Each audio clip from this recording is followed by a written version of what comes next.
Part 21, who the fuck did I marry? So the company car apparently was a charcoal gray BMW. I believe it was a 5 Series. It was a 5 Series. I don't know much about the sedans. Y'all know I wanted the X5, dark blue with a cognac interior. He got the BMW 5 Series, charcoal gray. He sent me a picture of the car. So I did see a picture of the car.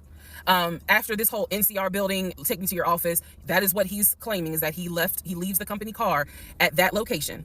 He's saying that he drives from Riverdale to Midtown, switches out cars, and then drives from Midtown to Duluth.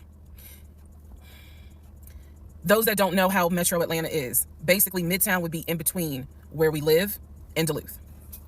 I only know that he left the house every day at 6:15.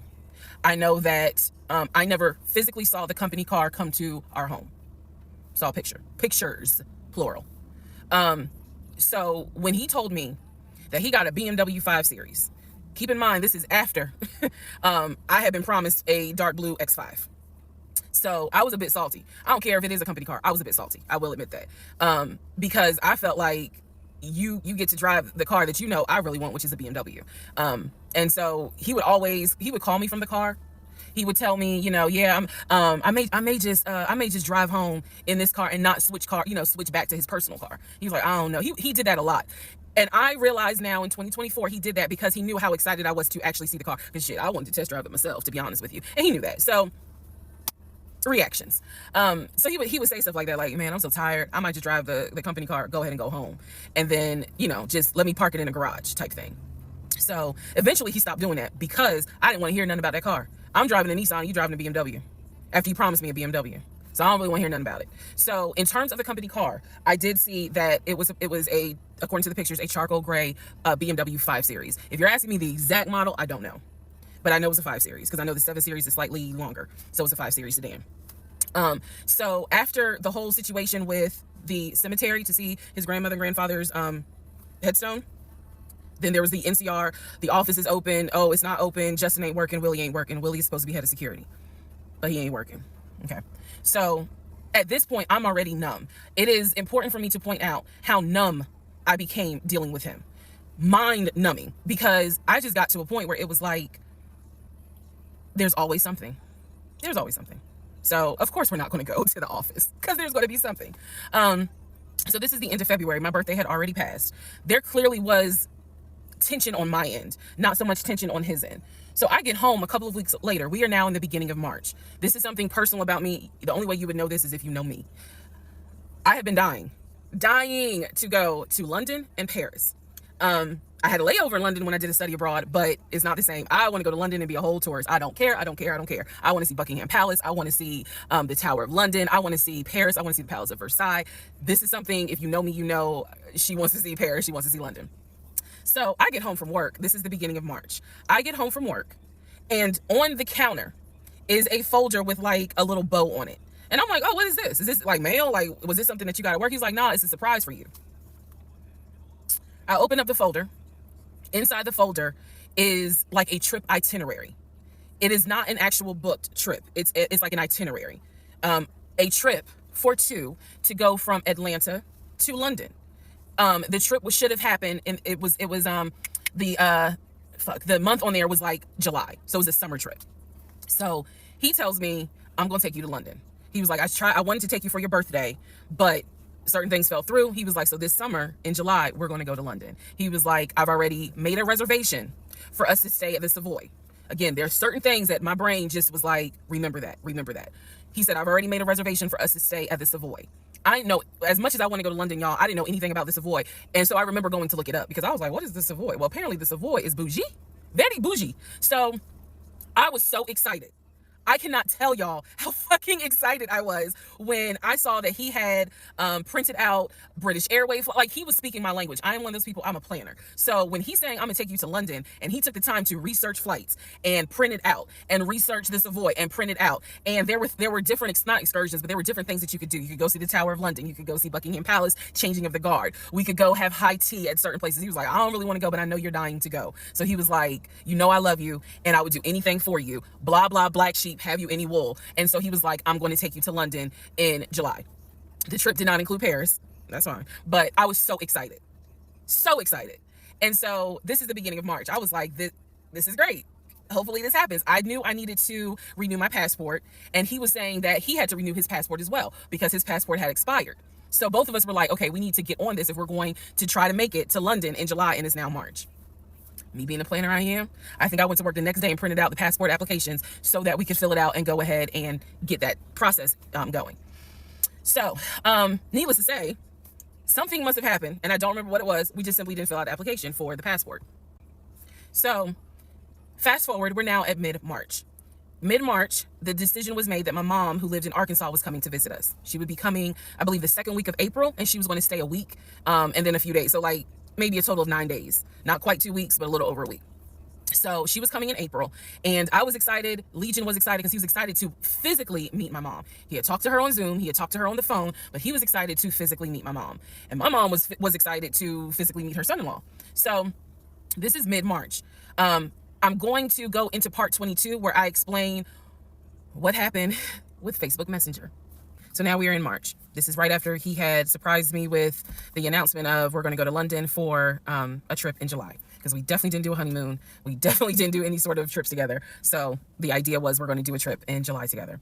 One thing about Legion was that he was the guy who was like, I have nothing to hide. I don't lie. I don't like liars. If we're in a relationship, then everything should be out in the open. So I've always had his cell phone passcode. Never felt the need to look through his cell phone. And funny enough, I can tell y'all right now, disclaimer, I will never go through his cell phone again. You cheat in peace. So anyway, so one day, this is mid-March, going like around March 20th. So we're heading towards the end of the month. He was in the shower. Keep in mind, my mom is coming for a visit in April. So he was in the shower, and he received a text message on his phone from a woman. The text message, because it was a preview, so the text message was something where if you didn't know the context of the text thread, you could either go left or you could go right with it. So me being just curious, I opened up the phone, put the passcode in, read the text, then read the thread. Come to find out, it was a text from his aunt. His aunt and his ex share the same name. That's why I say it could go left or it could go right. Text was from the aunt. So I looked at the text, went through the thread, nothing in there. So I went ahead, X out of the messages. I see that he has Facebook Messenger downloaded, and obviously it shows you the number of unread messages in the icon. So it showed that he had like 5 unread messages. So I clicked on it, just being nosy. And what do my wondering astigmatism eyes see? So in his Facebook Messenger is about 7 women. I can see their profile picture and I see their names. Some of them had a preview. The ones that he had not read, I could see the preview of the message. One in particular said, when are you going to come get this? Y'all know what I'm talking about. So I clicked on that one first. And I'm reading through the thread. And so she's saying, when are you going to come get this? But earlier in the thread, or further back in the thread, he had asked her, when are you going to give me? And she said, when lockdown is over. So from what I could piece together, he had not yet physically gotten with her. But had there been no COVID, he would have smashed all day, every day. The other messages were innuendos, meaning the other messages from the other women were innuendos. They were not as graphic as the one between him and her.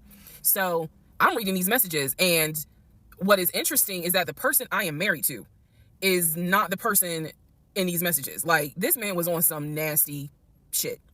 And I say nasty, not in a judgmental way, but with me, he seemed to act as if I was damn near virginal white. And I clearly see evidence that you into some shit that with me, you acting like, nah, I ain't really into that.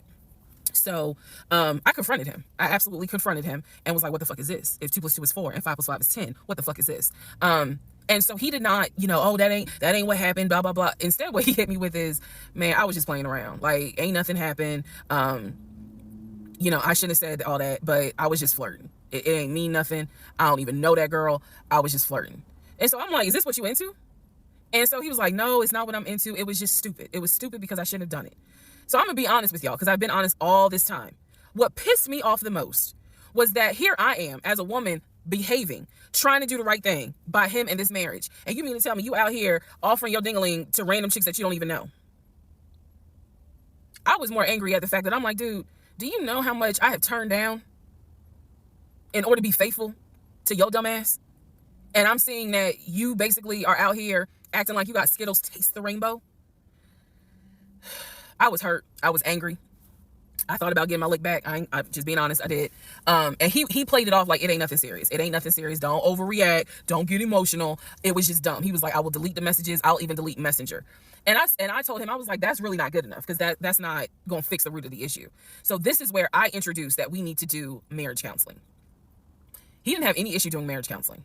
We did not do premarital counseling, but he was like, that's fine. He was like, I don't have no problem doing marriage counseling, because if anything, it can help us.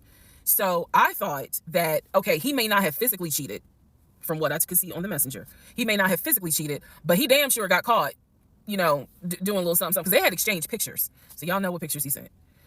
And I was disappointed, because I don't like men that send, I don't like men that send those type of pictures. But anyway, that's another issue. So we agreed that we would start marriage counseling. We also agreed that we would put on a united front when my mom got there. In other words, we were not going to argue. We, let's just act like everything is fine. But at that point, when my mother arrived in April, I could not stand him. I did not want to be, but we couldn't, he moved back into our bedroom, because he had moved into the guest bedroom when I saw the messages. Like 3 days before she came, he moved back into the bedroom, because obviously she needed to sleep somewhere. So I really could not stand him. And it was because I was busy second guessing myself. Like, damn, what's wrong with me? Like, if that's what you into and I'm supposed to be your wife, like, let's have conversations. Like, shit, I went to FAMU. I understand some stuff, buddy. So it just was one of those things where it made me second guess, like, what's wrong with me? What did I do wrong? What is it that she got that I don't? Because you all out here willy-nilly, messaging her all hours of the night, because the thread went back quite a few weeks. I saw it in March. There were messages from December, November. So again, I'm just second guessing all kinds of stuff, self-esteem taking a hit. So no, I did not want to be around him. I did not want, I didn't like him. Period. I did not like him. I left, and I would just go for a drive, because driving clears my mind. I called my aunt, told her what happened. I don't recommend that. I don't recommend calling family to tell them what's going on in your marriage. But I called my aunt, and my aunt lovingly was like, what do you want me to say? You married him. He ain't your boyfriend. Y'all can't just break up. That's the hard part about marriage, is like, I mean, yeah, I guess you could leave him, but at the same time, you married him. So, honey, you're going to have to go back home. And y'all are going to have to figure this out. She was like, I can't give you advice on what you should do. I'm sorry that this happened, but you married him. So even though it was just one drive, I went back home. And that's when the discussion was, we need to do marriage counseling. So we agreed to do marriage counseling. I had found a pastor and his wife who agreed to do our counseling. Basically, our counseling was going to be on Zoom, and it was going to be every other week, every other Tuesday. Initially, Legion was participating in it. His body language seemed to be that he was open and receptive to the marriage counseling. Now, the pastor and his wife were deeply concerned at the fact that we had only been married 3 months, and we were already dealing with some form of infidelity. We were in marriage counseling, and as the pastor would put it, there seems to not be any sort of intimacy. They were concerned. Rightfully so. I think any person would be if they knew what was going on within those 3 months. So the pastor and his wife, it is fair to note, we started counseling with them in the spring. We continued counseling with them up until a week before I found out what I found out, and he got kicked out. So one of the first things that the pastor kind of talked to us about was, what was the deal with the Facebook Messenger stuff? And Legion was like, it was stupid. I shouldn't have done it. It really was just attention. And I got carried away. He felt like he kept saying, I'm not going to keep apologizing. I'm not going to keep getting persecuted. After I told you, I'm sorry. I told you I wouldn't do it again. And I want us to move forward. You're either going to forgive me or you're not. The pastor and his wife were like, wow, the audacity is real on this one. So needless to say, we started moving slowly forward. It was always in the back of my mind, just like it was in the back of my mind with that black Dodge Charger. It was one of those things where, okay, I see how you kind of are moving and operating. He came to me a few days after we started our first counseling session, and he was like, we should get a joint bank account. What he wanted to do was to each one of us have our own account, and to get a joint account for our money to go in there for joint expenses. Now, up until this point, he had been paying the rent, the utilities, and I really was just paying for my stuff. So now he's suggesting, look, we're married now, let's go ahead and get a joint account. I wasn't necessarily against it, because I knew that I would still have my own account. I would still have my own savings. So what I countered with was, okay, let's take a look and see what we're working with. Show me your checking. Let's look at each other's accounts. Look at what we have currently. He was cool with that. So he shows me his checking account. His checking account available balance was just over $9,600. Mine was just over $1,500. So there was a huge disparity in the amounts. And so he logged in on the phone and turned it towards me, and I could see available checking, available balance, just over $9,600.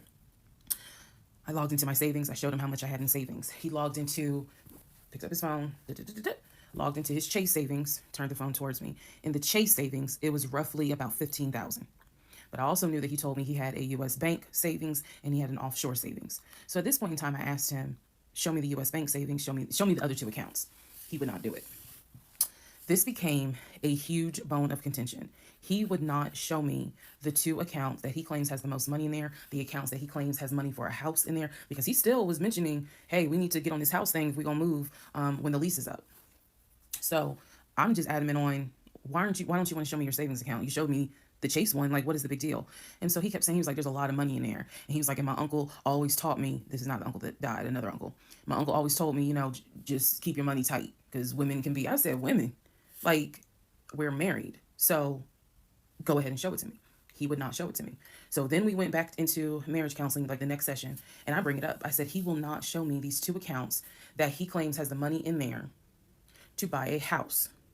I told our pastor and his wife, I said, I saw the pre-approval letter, so I don't understand why he's not going to show me, to just put me at ease that he has the money in there. I had never questioned it before because, again, you tell me who in their right mind signs their name to a legally binding offer, an all-cash offer on a house, and they just do it willy-nilly. I don't know anyone that does that. So I actually never questioned what was in the savings because I clearly saw him sign his name to a $699,000 all-cash offer on a house. If you don't know what I'm talking about, please go back to the parts in this playlist where I talk about what he did when we were looking for a house. So the pastor and his wife were like, Legion, that's not his name, y'all, that's a nickname. Legion, why would you not show your wife your savings account? Like, what's going on here? And so he made up some bullshit. And I remember the pastor's wife was like, something ain't right. And so at this point, Legion kind of shuts down. He's just like, look, y'all are not going to tell me when and where I open up my accounts to show anybody the money I earned. I earned that money. I earned that money by playing football, blood, sweat, and tears. He went into this whole Denzel Washington monologue about how he earned that money, and no one is going to come in and tell him that he needs to open up the account. So then he starts talking about the ex-wife and how she tried to get money from him in the divorce back when they were in California. So now the pastor and his wife, their red flags are just like, whoa. So much so that the pastor's wife said, and I will never forget this, she said, I don't think you all are going to make it to January. What she was talking about is, I don't think y'all are going to make it a year.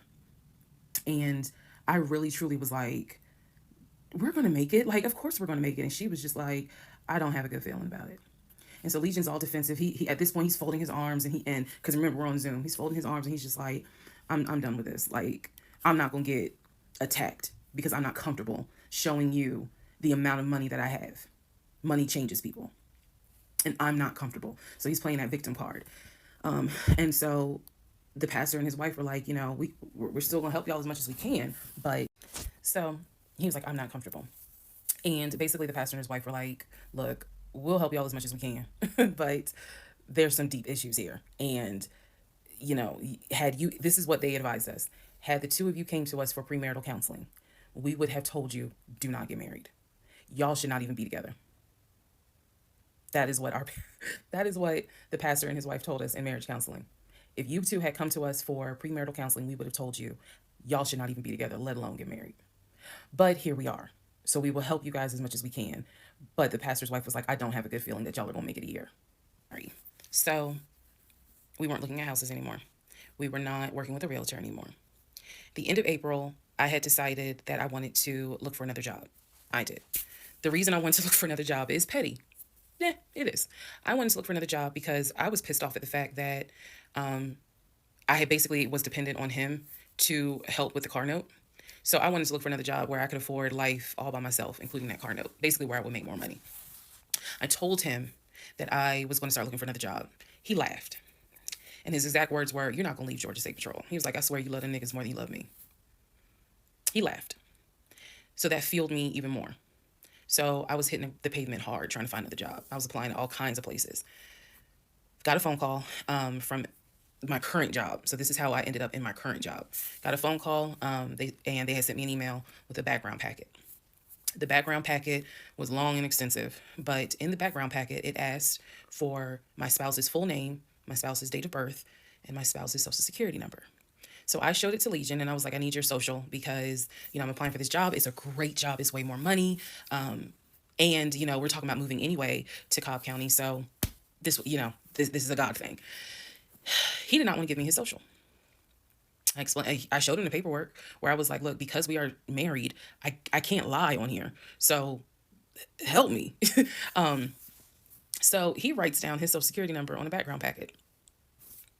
And I eventually turned it in. I scanned it, saved it in my email, and sent it in. And I looked at it one day, just going through it, just making sure I didn't really miss anything. All T's were crossed, all I's were dotted. And I looked at his social, and something about the social seemed different than the social security number that I remember seeing when we did our marriage license. And so, for those who you remember in the previous part, I said I had ran his social security number from the marriage license. Nothing came back. So I thought that I had written it down wrong. Basically, what it is that the first three numbers were different on the background packet than what was on the marriage license. If you don't know this, here's a little trivia. Your social security number, the first three numbers, pretty much are dictated by the state you were born in and the state that issued your birth certificate. So he was born in Pennsylvania. So the first three letters, the first three numbers of his social security number should be attributed to Pennsylvania. Pennsylvania, shit, they probably got like 5, 6 different numbers, 3-digit numbers that your social security number can start with. So the social that was on the marriage license, for example, was probably 1, 2, 3. What was on the background was 4, 5, 6. Both of those social security 3-digit prefixes are issued through the state of Pennsylvania. Again, this is just an example so I can make it clear. So when I saw his social on my background, I immediately knew that was a different social than what I saw on the marriage license. And when I compared, because I had found a copy of the marriage license that we turned in because I had filled it out on the computer. So sure enough, the first three numbers were different. The rest of the numbers were the same. So one of two things: either when I ran his background, I did in fact put in the wrong number, or the number on the marriage certificate or the background packet is wrong. So I decided that I was going to roll the dice and take the social from the background packet. Again, this is the background packet that I had to fill out to get my current job. I was trying to get a new job. Okay, so I took that social and I ran a background check on it. What came back on this particular background was all the addresses that the social security number, I guess, had been attached to. So all of the addresses, the states were Georgia, Rhode Island, Pennsylvania. What I did not see was California. So I thought that was weird. I thought, okay, maybe this is not a complete background because clearly he went to San Diego State. It's on his resume. It's on quite a few things. Social media. He didn't have a LinkedIn, but it was on his social media. So clearly he had been to California. So maybe I just need to do a different background check. Also to note, during this time, I think I told you guys he had hit his leg at work. So what was happening was it was getting more and more difficult for him to walk, like put pressure on that leg, on that knee. He was still able to go to work. He was still leaving at 6:15 in the morning. He was still coming back between 3:30 and 4 o'clock. But I clearly could see where he was in pain. He would elevate the knee, ice the knee. It was getting worse. And I was constantly like, go to the doctor. Let me take you to urgent care so that they can look at this knee, because you shouldn't still be limping and having a hard time putting weight on that knee. And every single time he was like, oh, it's fine. I have a doctor's appointment on Wednesday. The doctor just told me to ice it and to elevate it. This is an old football injury. It happens all the time. It used to happen a lot when I was out in California. So I'm mentioning this knee issue for a reason. But back to the background. So once again, when I ran the background the second time with the second social, it showed me states of Georgia, Pennsylvania, and Rhode Island. And that's all that I saw in terms of addresses. I didn't see anything for California. So by this point, we're moving into May of 2021. Things are starting to reopen. One of the things that reopened was San Diego State. So I called San Diego State. I called the registrar's office. Someone did answer, and there was instructions on how to request a transcript. I was able to try to request it online. You needed the student's name, and I believe you also need their social. And when I typed it in, it said no results found. I believe that I sent an email asking, this person is saying that they were a student there. Can you verify it? The response I got was there were no records found with that social security number. So I'm like, okay. I asked him about it. And in part 26, I'll tell you exactly what his response was. So I asked Legion, what's the deal about San Diego State? He was like, what are you talking about? And I said, why is there no records of you there? Just came right out and said it. Without missing a beat, this man said, well, I was a private citizen. What the fuck does that mean? And what he said is that when he started at San Diego State, his father paid money so that, okay, it's important to say this with a straight face. His father paid money so that his name and social would not be publicized and he would be considered a private student, a private citizen. He said that he had a card where all he had to do was show the card. He does not have to give his name. He does not have to give any information because he had that card.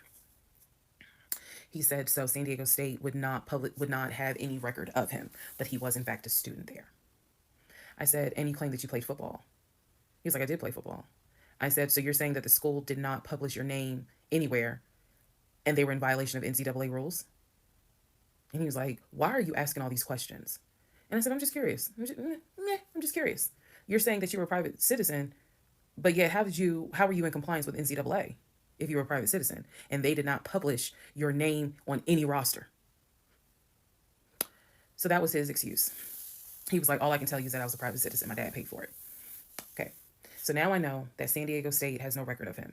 Now I know that his social security number, at least the one that's on my background packet, only shows that he lived in Georgia, Rhode Island, and Pennsylvania.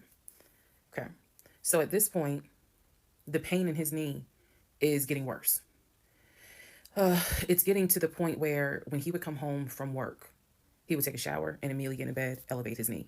He was not even eating the way that he used to eat. It was getting to the point where at times, if you remember when I told you all about the miscarriage, they gave me pain meds because I had taken that pill. But the pain meds I was allergic to, so I couldn't take them. But I still had them. So the pain in his knee was getting to the point where he would take one of those pain meds just to get through the night.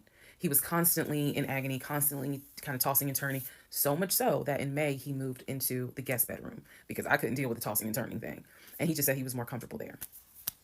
So what at first was I hit my knee at work turned into, no, it was an old football injury. This has happened before. Turned into, it's painful for me to walk on it. Turned into, it's actually hard for me to work on it. But he was still going to work at 6:15 every morning and coming home between 3:30 and 4. So it is, again, I'm just giving you guys the chronological order of how all this happened. So at this point, we're not looking for a house. I still have not seen the 2 savings account. I'm pretty sure there's no money in those savings accounts. But again, he was going to put in an all cash offer with Amber, the realtor. So I really didn't know what to believe, but I believed what I saw, which is I saw that background is not showing where he went to California. So at one point in May, it was close to mid-May, he calls me from work. He calls me from work, calls me while I'm at work, and tells me that he got a phone call from his stepson. The phone call from his stepson, the stepson was crying and was just absolutely distraught. And I'm at work in my office like, what's going on? And he says to me that the stepson informed him that his stepdaughter passed away, that she died from COVID. The stepson this is the story. The stepson found her in her apartment because they had not heard from her for a couple of days. And she was unresponsive. He called the ambulance. They pronounced her dead when she got to the hospital. So he was calling to tell me that she had died. And he was also calling to ask me if I would object to him giving his ex-wife $2,000 towards the funeral. As I've stated before, and I still am this way to this day. I don't play about death. So when he told me that she died, I immediately went into all right, I'm sorry to hear that. Whatever we can do to help, let's help. Because surely nobody would make that up. So he was like, are you okay with that? He was like, we're married. And the agreement was that anything over $500 would be a discussion. So $2,000, definitely. And I said, yeah, that's totally fine. I'm fine with that. He was upset because, again, he was close with the kids.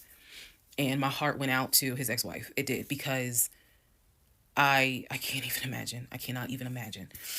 So here's where we are at, and here's what we can establish. Number 1, I ran an initial background check on the Social Security number that was on our marriage license. Nothing came back. I subsequently applied for another job. In that job, I had to fill out a background packet. The background packet asked for my spouse's name, date of birth, and his Social Security number. The Social Security number on the background packet for the new job did not match the Social Security number that he gave me for our marriage license. If you are confused, I believe it's in Part 25 or Part 26 that I explain that. So we can establish that I then ran a background check on the new social security number that was on my background packet. It came back with states that the social security number apparently had lived in. Those states were Georgia, Pennsylvania, Rhode Island. Okay. I decided, this is now around May 20th, I decided to do another background check. And I paid to do another background check. This time, I did it with a different company, and not only did it give me the addresses, not only did it give me the states, it gave me addresses, and it also gave me names of people who were like associated with Legion and that address. One of those names was his ex-wife. I've always known, he's always told me the name of the ex-wife, but now I see it when I ran his background. I did a search for her on social media. She was not there. So the address that it showed that she was associated with him, because remember, his story is we got married in San Diego, we lived in San Diego, we divorced in San Diego. Men lie, women lie. The U.S. federal government, which your social security number does not.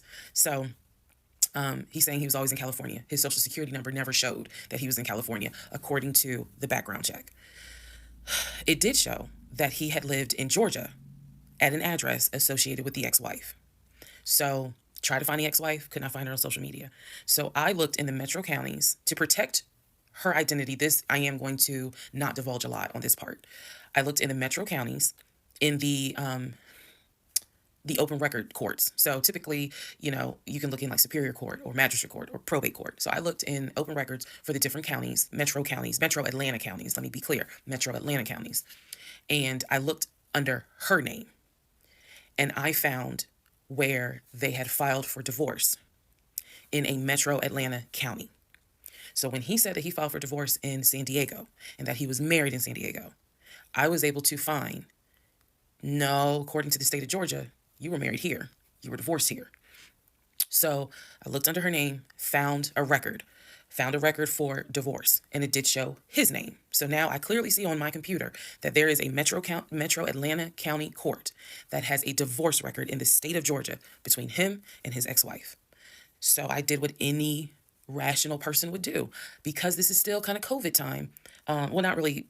It had nothing to do with COVID. Let me take that back. Because of the parameters of the court, you can only do the open records request in person. I did what anybody would do. I told my boss I had to go. I grabbed my purse, grabbed my keys, and I drove to the court to do the open records request in person. The open records request was for the divorce documents. Go back in the series, and remember I did a background on the ex-wife. I told you all exactly what was told to me. He met her in California. He married her in California. He divorced her in California because she cheated on him. He filed for divorce. She tried to get spousal support. It was going to be a little ugly. He was helping her with the kids. That was the story that was told to me. So went to the court, filled out the paperwork, got the open records request for the divorce decree, for the divorce records. First thing I see, he didn't file, she did. Second thing I see, they didn't make it more than 6 months. I see the date of marriage. I see the date of dissolution, 6 months. Third thing I see, he was served in Metro Atlanta, which means that at the time of the divorce, he was living in Metro Atlanta. California was never mentioned. Fourth thing I see, he filed what is called a pauper affidavit. If you don't know what that is, I'm going to do my best to explain it real quick. Basically, he filed an affidavit with the court saying that he is so poor, he could not afford the fees to pay for a divorce. He couldn't afford a filing fee. He couldn't afford a service fee. That is what a pauper affidavit is for. All of this is in the divorce documents. She had filed. She said it was irreconcilable differences. She was not requesting any money whatsoever. And both of them had signed a pauper affidavit. He was served in Georgia at his previous employment. According to the divorce documents, he was served at like a grocery store. That is what was listed as his employer. And it had a date of when he was served. So I see all of this in one day. I also see where on the divorce documents, she listed her name, her address, and her phone number. So I did what any rational person would do. I wrote down a phone number. There was a 50-50 chance that the number was already disconnected. She could be like me. I'm one of those people. Honey, you can sneeze at a 27-degree angle. I will change my number so quick, you ain't even know what hit you. You can talk to me at 5 o'clock, and at 5:05, my number has been changed. So she could have been like me, and the number is not even active. Or she could be like some people I know who have kept their number since kindergarten. Either way, I wrote the number down. I left the court, and I immediately went back to work. And the same friend who helped me when I had my miscarriage. I told her, I was like, I got this phone number. This is the ex-wife. She was like, girl, you better call. You better call and find out from her. Because can't no, I think she said to me, can't nobody tell you what is going on quite like the ex-wife. So, part 28 is the phone call that I had with the ex-wife. I got the phone number, went back to work. My really good friend was like, you better call her. You can use my phone, but call her. So I called her. She answered. I'm going to use aliases. And the conversation went like this. May I please speak with Barbara? This is Barbara. Barbara, this is Shirley. Shirley who? This is Shirley Jones. I am the wife of Legion. Silence. Then she starts laughing. And she said to me, and I quote, if you were calling me, then I know it's bad. I chuckle. And I said to her, I'm not trying to bother you. I'm not trying to disrupt your life. I said, I am literally coming to you on some woman to woman shit. I said, because you are probably the only person who can help. She listened. She was gracious. And she said, what is it that you need to know? Or what is it that you want to know? And I said, I understand that you and my husband talk and communicate. And she immediately said, what? No, we don't. And I said, okay. She said, one thing you need to know about Legion. She said, whatever he tells you, it is a lie. And she said, again, let's go back to part 1. I told you guys that when he introduced himself, or when we met, we actually had matched on 2 different sites. And he was under 2 different names. One was like the actual birth name. The other one was a nickname variation of that name. That's the name I know him by.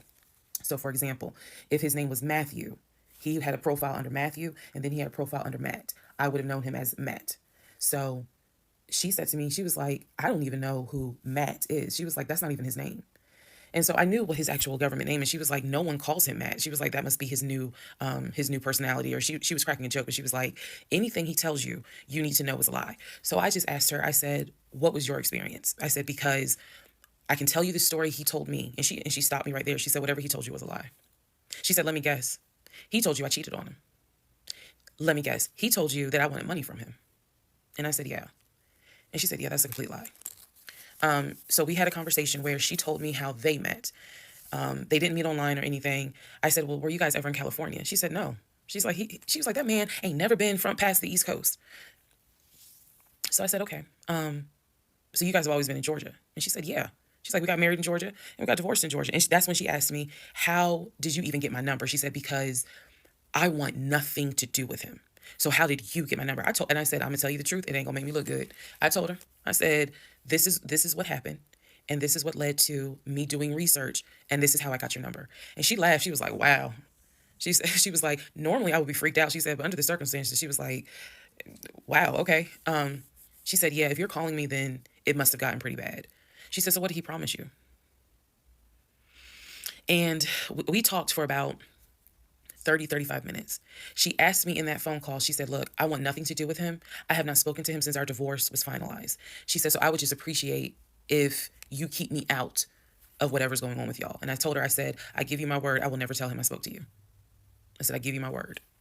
I said, this conversation is for me. It is not for me to use in any sort of legal litigation, nothing. This is for me. And I said, I don't plan to call you again. I don't plan to be a disruption in your life. I just needed to know, how bad is it? And she paused and she said, it's bad. She said, I don't know what all y'all got going on. She said, but if it's anything like what it was for me, it's bad.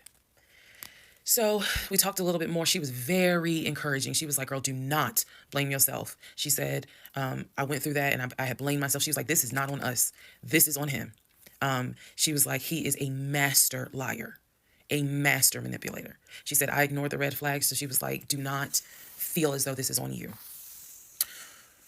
We talked about there's an ex-girlfriend that shares the same name as his aunt. She and I talked about her. She said the reason why they broke up, because the ex-girlfriend, I didn't know this, the ex-girlfriend had reached out to her about 6 months before he met me. And so the ex-girlfriend lives in lived in Douglasville. On Legion's driver's license, he had a Georgia driver's license with the Douglasville address. What he told me was that it was the address that his sister, because remember I told y'all his sister Shantae lives in Douglasville. She's a nurse, married with 2 kids. So he told me that the address on his license, it was his driver's license, was to Shantae's house. The ex-wife is telling me, no, that's the address for the girlfriend, the ex-girlfriend. He had moved in with her, and he created this whole narrative with her. She found out that he was lying, and she kicked him out. And so I guess after she kicked him out, she then reached out to the ex-wife, kind of the way I did for confirmation. And so the ex-wife was just telling me, whatever that man has told you, it is a lie. She said, I got out before it got too bad.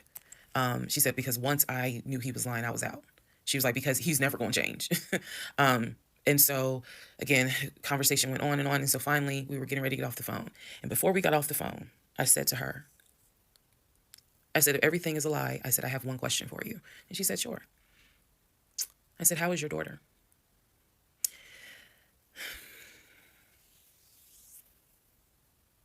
I said, how is your daughter? So I asked her, how is your daughter? She said, my daughter's fine. And I said, okay. She said, what did he say about my daughter? And I will be honest with y'all, I didn't have the heart to tell her. So what I said instead was, oh, no, it was, with everything with COVID, I think he mentioned that she might have had COVID or was exposed to it. I downplayed it bad. I wasn't going to tell that woman that he said her daughter passed away. So I said, obviously I'm glad to hear that kids are fine. She said, look, whether you stay with him or not is your choice. She said, he ain't going to change. He ain't going to change at all. She said, this is what he does. She said, you're not the first. You're not going to be the last. She said, he did it to me. She was very, very encouraging because she was just like, you do not blame yourself. She said, we both ignored red flags, but it is not your fault. She said, this is on him. And so we, once again, I thanked her for her time, got off the phone. I took the long way home that night. I could not be around him. I could not be around him. I had to figure something out. I had to figure some things out. So I took the long way home. What does that mean? It means that I probably could have taken 75 to 285, but I probably took 20 to 75 to 285 to 675 kind of like I just took the long way home. A couple of days later, because my mind was spinning. A couple of days later, at this point, I'm turning into the FBI, CIA, and Homeland Security all in one. Literally. I'm trying to find everything. And he's carrying on his business as usual. Nothing changed with him. He had no idea that I had spoken to the ex-wife. He had no idea I had gone to the court and saw his divorce documents. He had no idea. So a couple of days later, I decided to look up his mother's obituary. Look up the mother's obituary. And down at the bottom where it talks about, she's preceded in death by, and it lists all the people, the family members that died before. And then it says, leaving behind to cherish her memory. It lists the husband, her husband, excuse me. Let me start over. It lists her husband, which is Legion's dad. It lists Legion's brother that lives in Philly and his wife, because again, this is she passed away in 2015. So it lists Legion, the brother in Philly, and his wife and daughter, her granddaughter. It lists Legion and his wife, I think it was like Latoya or something. It did not list the ex-wife I just spoke to. And it clearly said Legion, his wife, Latoya. Then it listed the brother in Nashville, his wife, Jane or whatever. So I'm thinking to myself, there's 2 things I was thinking immediately. Number one, who is Latoya? Never heard that name before. So I was thinking, who was Latoya? And then number 2, where are the 2 sisters? Shantae and Kim. Shantae lives in Douglasville, married with 2 kids. Kim lives in Augusta, and I believe he told me she worked at like Procter & Gamble. So why aren't they listed on here? Because apparently, go back to the video. I posted it on there. I gave y'all background on the family. He apparently was one of 5 through both parents. Brother in Philly, older brother, younger brother in Nashville, an older sister in Douglasville, and a baby sister in Augusta. So why is it on his mother's obituary there's only 3 children named? Where are the 2 sisters? So I'm even more like, what in the hell is going on? And then I started thinking to myself, why wouldn't they list Shantae? Like, they talk all the time, so I know that they're close because he talks to Shantae all the time. So I really was confused. Again, keep in mind, I'm trying to give y'all insight into how I was thinking May of 2021, because I still didn't find out a lot of stuff at that time. I found out enough to figure out, okay, it's not a question of if he's lying. That was over. It's not a question of if he's lying. The question now is becoming, what else is he lying about? So we had the phone call with the ex-wife. Now I see an obituary that apparently there's another wife. I know on our marriage certificate, it only states he had one previous marriage. I had 0, he had 1. So this is how I'm thinking in my head, which is, okay, what am I missing here? I know we've established that he's lying, but who the fuck is Latoya? Like, I'm really trying to understand, who is Latoya. And again, he's hobbling around the house, limping, and I'm in our bedroom, well, in the bedroom, I could not get on Google fast enough to try to figure some stuff out. So, see the mom's obituary, study it, and at this point, I'm now trying to figure out, okay, what's the game plan? What is the game plan? Use this as a clarification video. So we're going to use part 30 as a stop. Let's clarify some things. I've done that before on a previous set of videos, so I think it's just important to do that, so that way I can try to address some of the things that I have seen in the comments, both supportive and just downright mean. But let me clarify some stuff. Number one, it is important to remember that I am telling this entire story of how I met, dated, married, and divorced my pathologically lying ex-husband. I am going in chronological order of events. So what that means is that, ma'am, sir, whoever you are, if you were coming in at part 30, but you have not seen part 11, some stuff is not going to make sense. I know. It is a long playlist. And don't worry about watching the video as soon as it comes out, because everything, I'm trying to do this responsibly, of telling the story in the order of which things happen. So I say that to say, please, if you're able to, start at the introduction disclaimer video. Start with part 1 and then just watch each video, because a lot of the questions people are having that I'm seeing in the comments, and I say this respectfully, is just because you did not go to the other videos and watch them in order. That's just the first thing I want to say. It is important that I get this story out, but that it's done, like I said, responsibly. To me, responsibly is being honest, even if it makes me look bad, but then also trying to be clear and not ramble all over the place. So I'm trying to take the time to tell you, this is what happened at this time. This is what happened at that time. That's why there's so many parts. And we're not even to the part of the divorce yet. We're almost there, but we're not there yet. Second thing I want to clarify. I cannot stress this enough. My family and my friends did not know what was going on between Legion and I. They did not know. My family only knew, we've met this guy. He's dating our daughter, our niece, our cousin, our granddaughter. He seems to be a really nice guy. He seems to really love her. From what he has told us, he's done well for himself. He played football, and he has worked at this company 6-7 years, and financially he is in a good place. From what we understand, he just moved here from California. That is what they knew. They did not know about the red flags I had. They did not know what was going on in my head. They did not know what was going on in my heart, because I did not want to look stupid. I'm fully aware that when I tell this story, I look stupid. I'm aware, and I made my peace with that. But at the time, I did not want to look stupid. So it was important to me to put on everything's great. We're really happy. We're looking for a house, and everything's going well, knowing full well that behind the scenes, I couldn't figure out why he wasn't showing proof of funds. They did not know. So I say that to say, I see the comments about how my aunt gave me horrible advice when I called her about the sexting on Facebook. And I want to clarify something. She did not tell me to stay with him. She did not tell me to leave him. That's not her place, and that's not what she would do. She simply was in shock that any of this had happened and did not know what to give me advice on. The one thing that she did say was, look, he's not your boyfriend. Meaning, it ain't as simple as, oh, we just gonna break up. Pack your shit and go. Because you married him. My aunt is the most ride or die chick I've ever met. You fuck with me, you fuck with her. And she is straight Jersey. So I love her for it. But I need it to, it's not fair for me to leave it out there as if, oh, she just was like, I mean, go home and deal with it. No, never in a million years. So I want to clarify that. I also want to clarify about my mom. So my mom lives in Arkansas. And when she came to visit in April, we were already married. This is her first time physically meeting Legion. My mom will tell you, she had no idea anything was amiss, but there was something that nagged her a little bit. She didn't know what it was. And my mom is the type where she's going to get on her knees in prayer. That's who she is. So for her, it was like, I don't know what it is. He seems like a nice guy. He seems to love my daughter.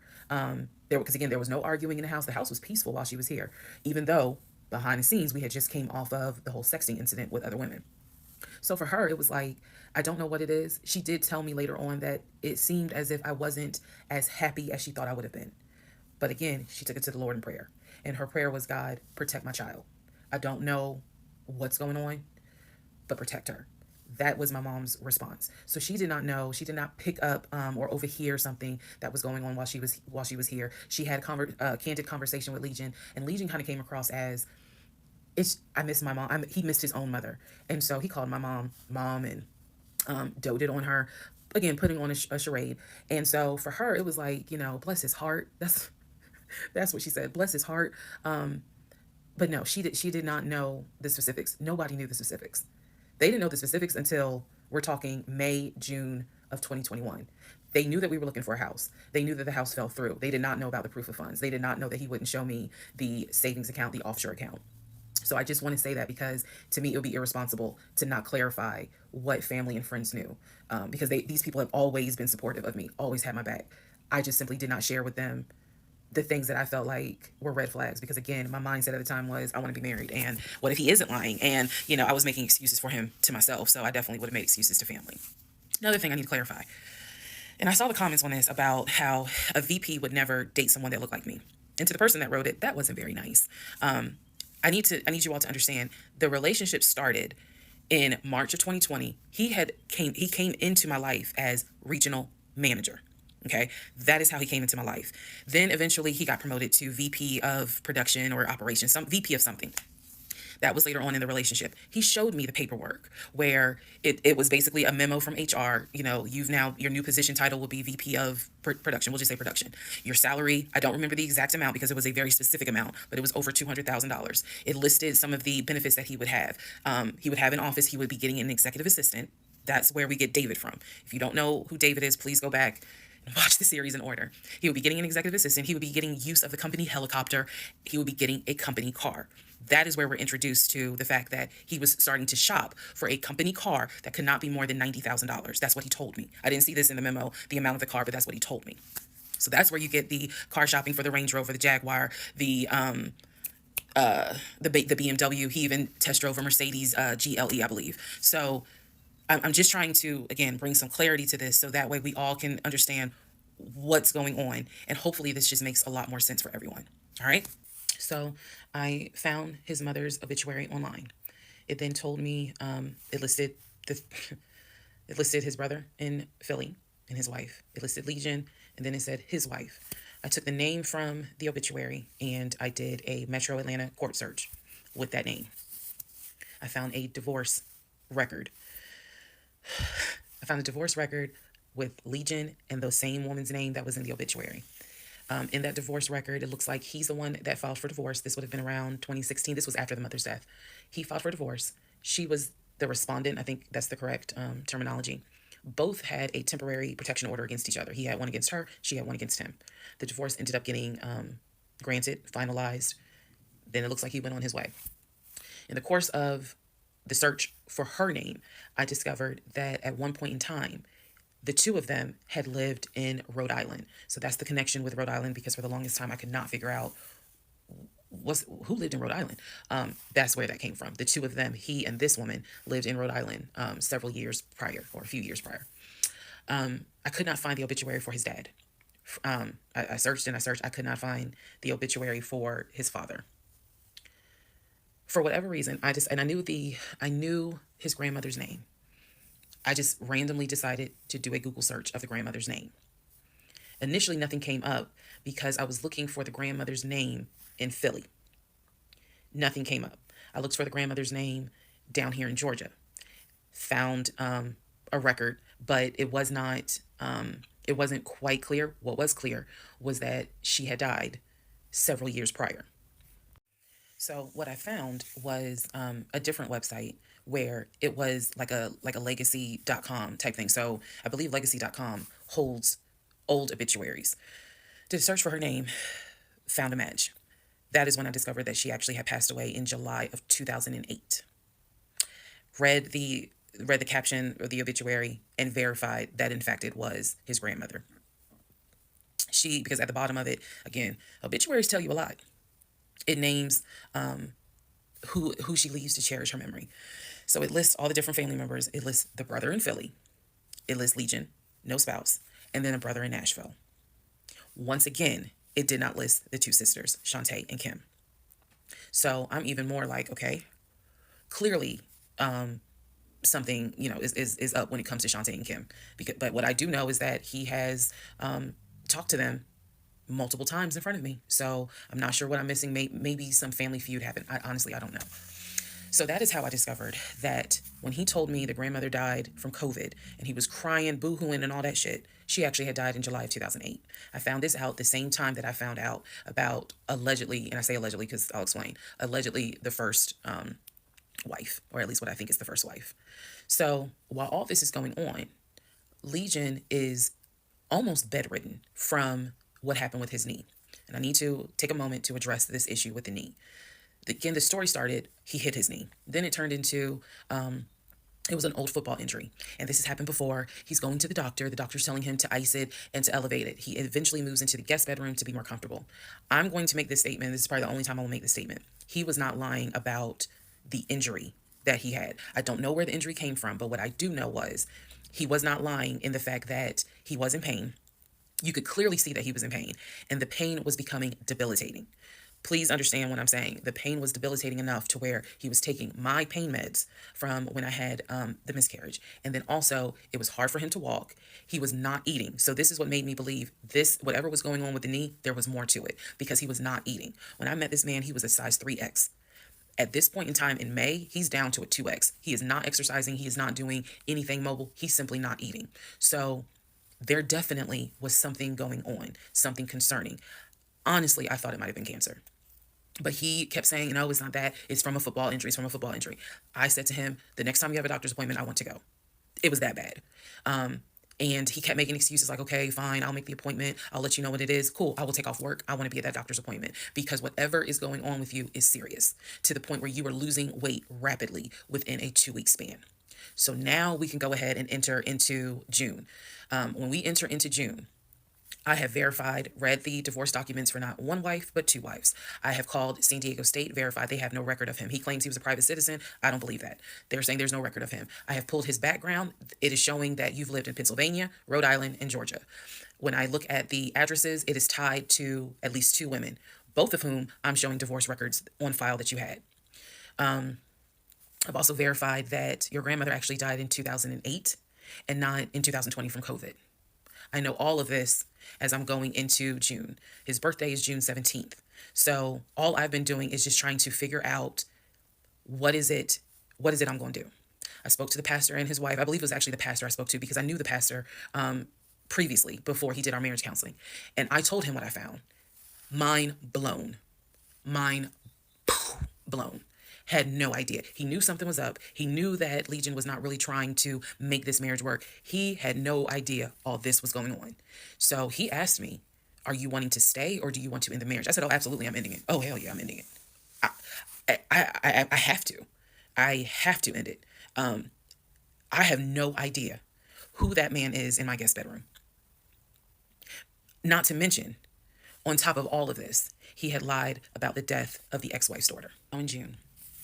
By this point in June, I have been offered the new job, accepted it, put in my 2-week notice at my previous job, and was going to be starting the new job later on in the month.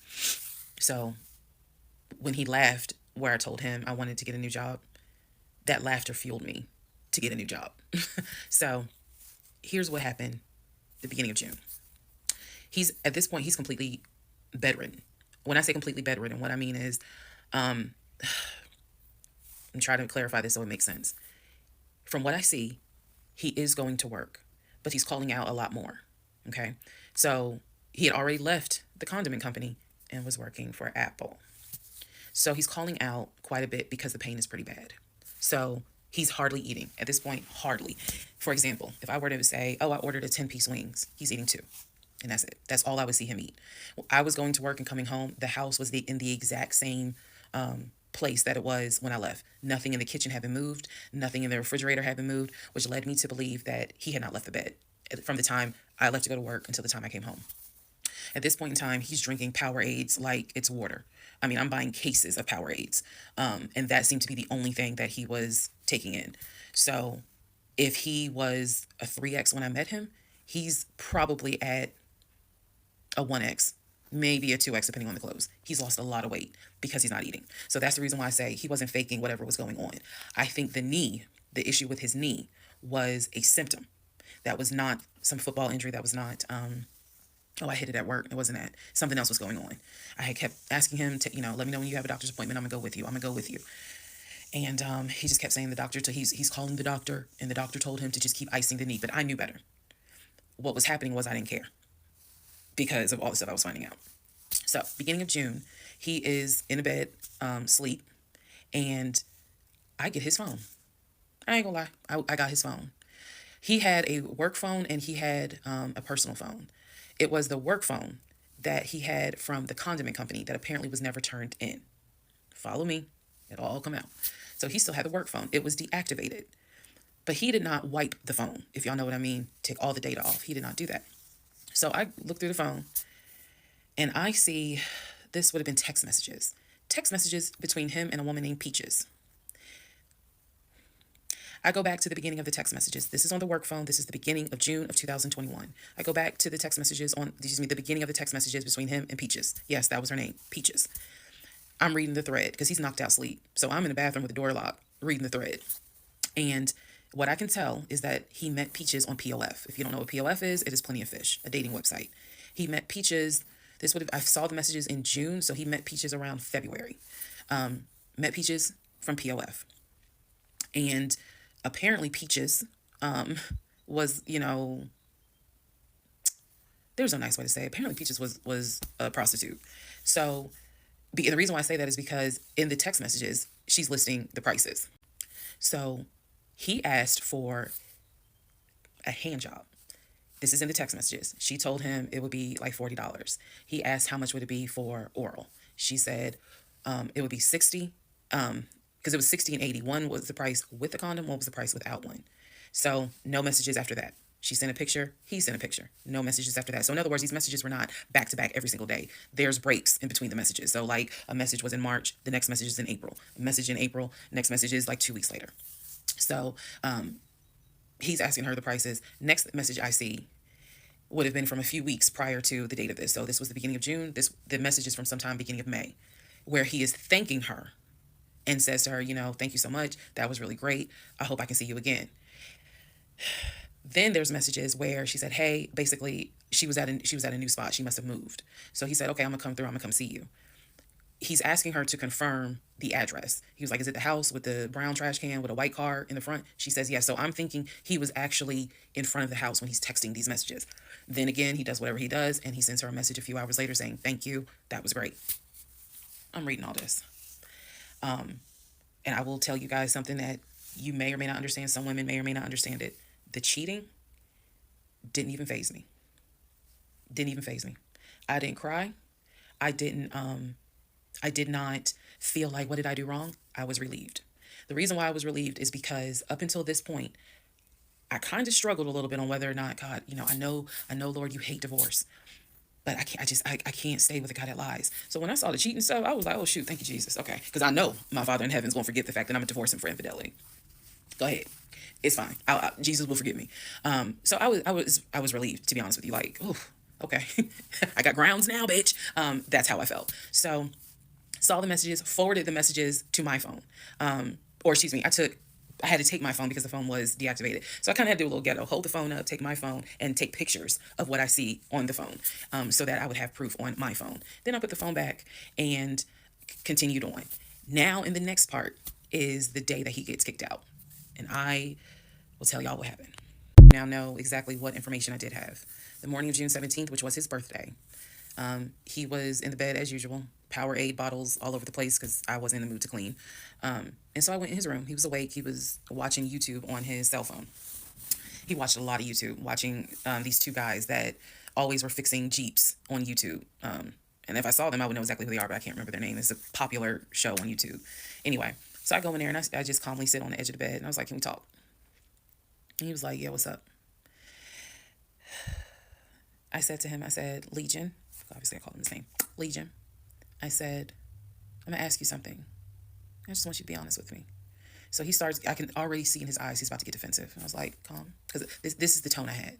Calm. I said, you never went to San Diego State, did you? He rolls his eyes and he's like, I said, calm down. Watch your tone. I said, you never went to San Diego State. I said, you never lived in California, did you? And he said, of course I lived in California. He's like, I fucking showed you the house I had in California. He said, I told you about San Diego State. I was a private citizen. My dad paid for me to be a private citizen. And I said, okay. I said, I called San Diego State. And he looked at me. His eyes were like empty. Like he wasn't shocked. He wasn't like, oh my God. He was just more like, okay. I said, they have no record of you. I said, they have no record because you never went. You never been to California. So at this point, I'm very calm. And I'm just stating, I said, you never been to California. I said, I bet you've only lived in Georgia, Pennsylvania, and Rhode Island. At this point, now there's a little emotion behind the eyes. And I said, I don't think that this is going to work. And he said, what, the marriage?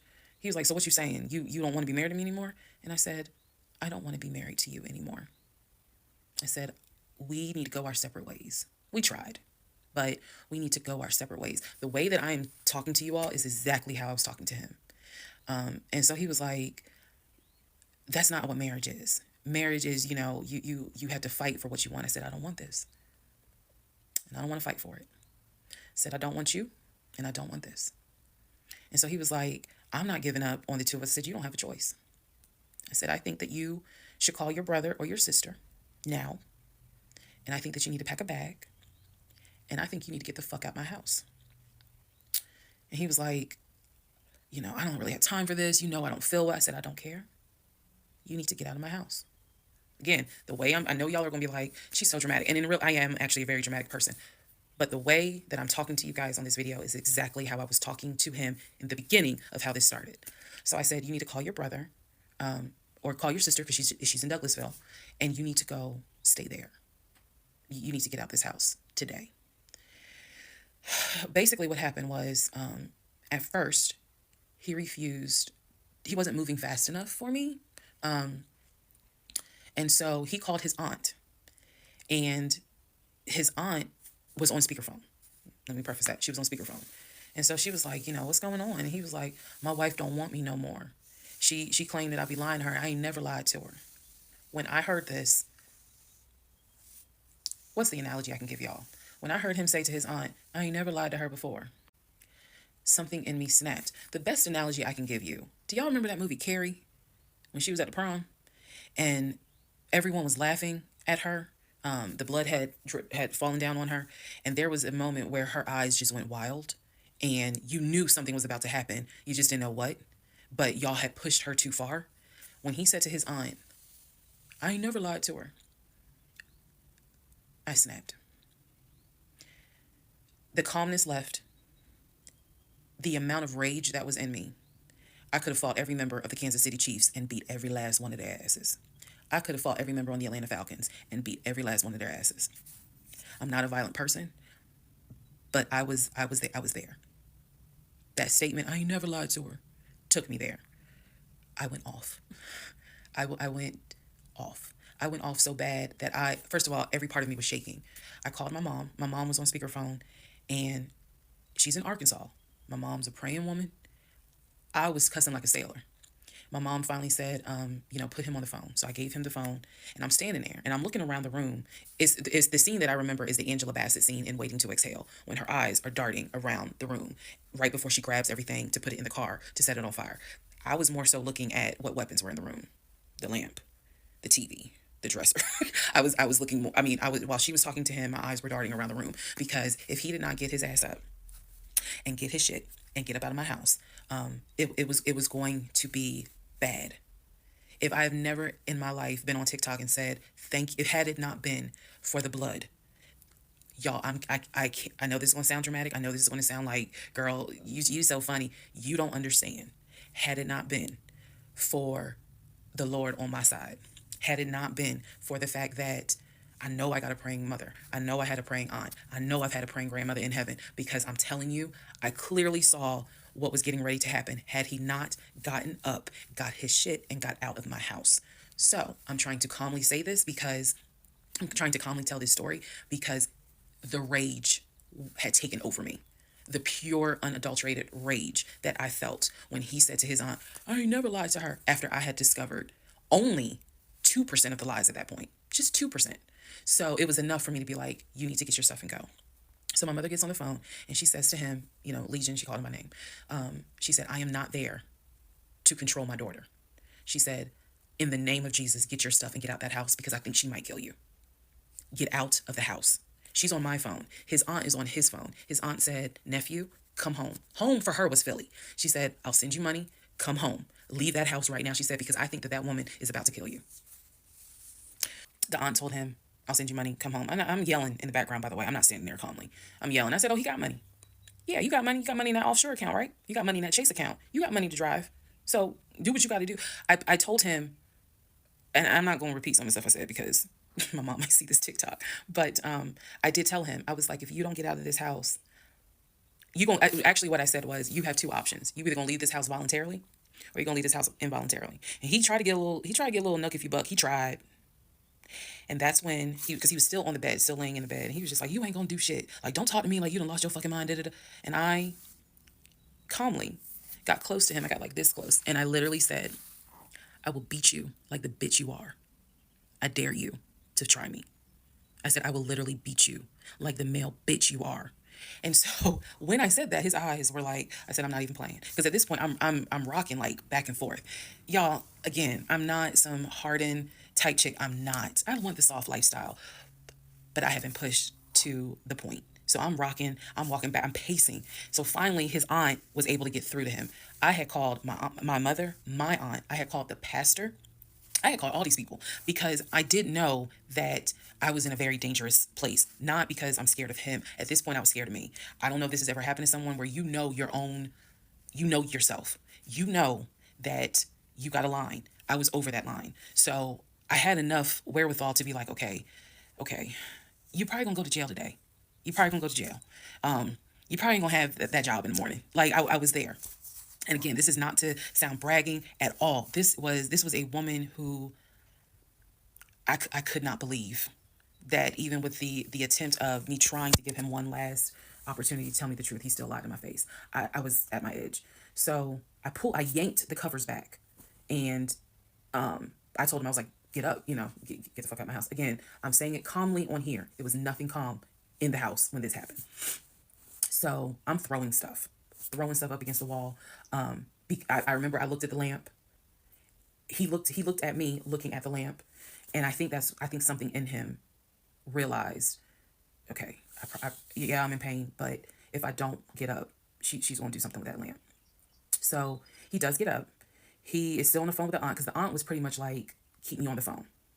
She did not want him to hang up. He throws some stuff together. Again, keep in mind, he has all his stuff in the house. So he basically packed like 2 bags worth of clothes. And he's limping around, and I'm standing in the hallway watching him like a probation officer. So he's limping around, and I'm looking at the condition of the bedroom. This is when I noticed Legion had been semi-bedridden. Remember, I told y'all that because the knee and other stuff. I look at these bottles of Powerade because he had been drinking Powerade so much at this point.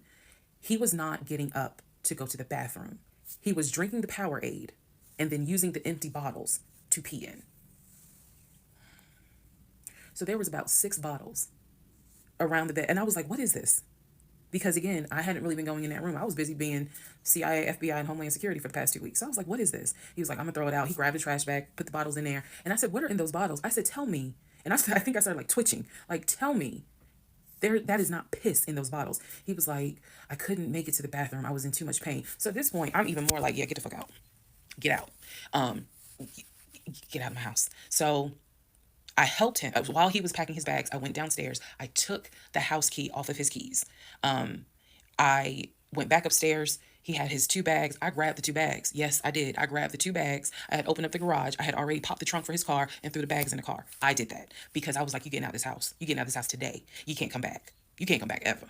So it took him about 2 hours from the time of I will beat you like the bitch you are for him to actually leave the house. Again, I'm calm telling y'all this story. It was not calm in the house.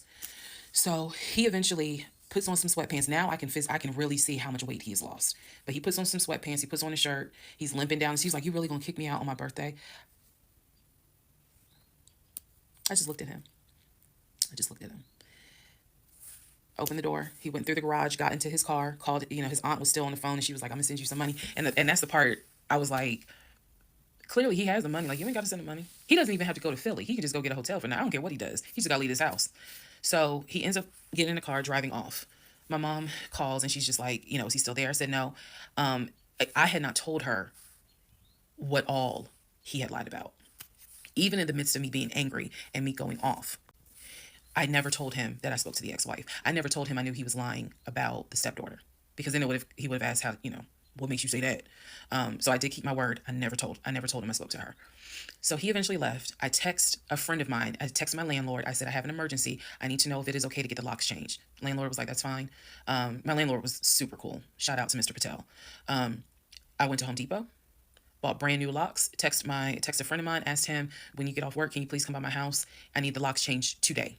So he was like, "Oh, okay, what's going on?" I said, "I'll explain it later."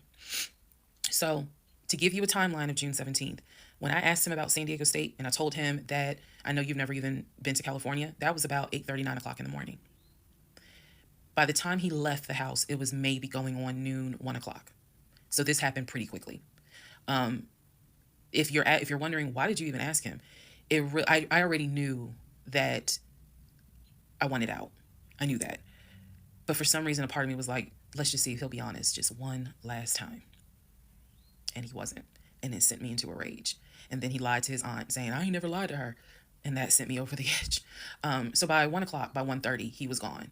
By 2:30, I had done a pretty good job of cleaning up the bedroom. He had thrown away the Powerade bottles, so I didn't have to touch those. I stripped the sheets. Anything that he touched in that bedroom, I stripped the sheets, threw them in the trash bag, threw them out in the trash can. And so most of this was adrenaline. Adrenaline was pushed because I hate packing. I hate doing all that stuff. I went on Amazon. I ordered oversized large tote bags because I was packing up all his shit. So I packed up all his stuff. Okay. The reason why I packed up all his stuff is because, so I had a 3-bedroom, 2.5-bath townhome. One room was the guest room. Obviously, there was a master bedroom. And then we had a TV room that he had made like his Philadelphia Eagles man cave. I was going to put everything that belonged to him, pack it up, and put it in the TV room, because the plan should have been that he's going to come back and get all his stuff. Okay. So that's why I did it. And honestly, it just felt good to pack up his stuff and go through it freely, because when he packed in a hurry, he left obviously really important things. He left all his Invicta watches. He left all his WWE championship belts. If you know anything about WWE championship belts, you know those things are expensive. He left all his Jordans. He left suits. He left Cole Haan shoes. He left all that because it was such a hurry for him to leave. So all that was still in my house. So around 2:30, I think I wasn't even at a place where I could start crying. I was just too angry, still shaking, packing everything up. One of the things that he left is a photo album with all the pictures of his mom and dad and his siblings growing up.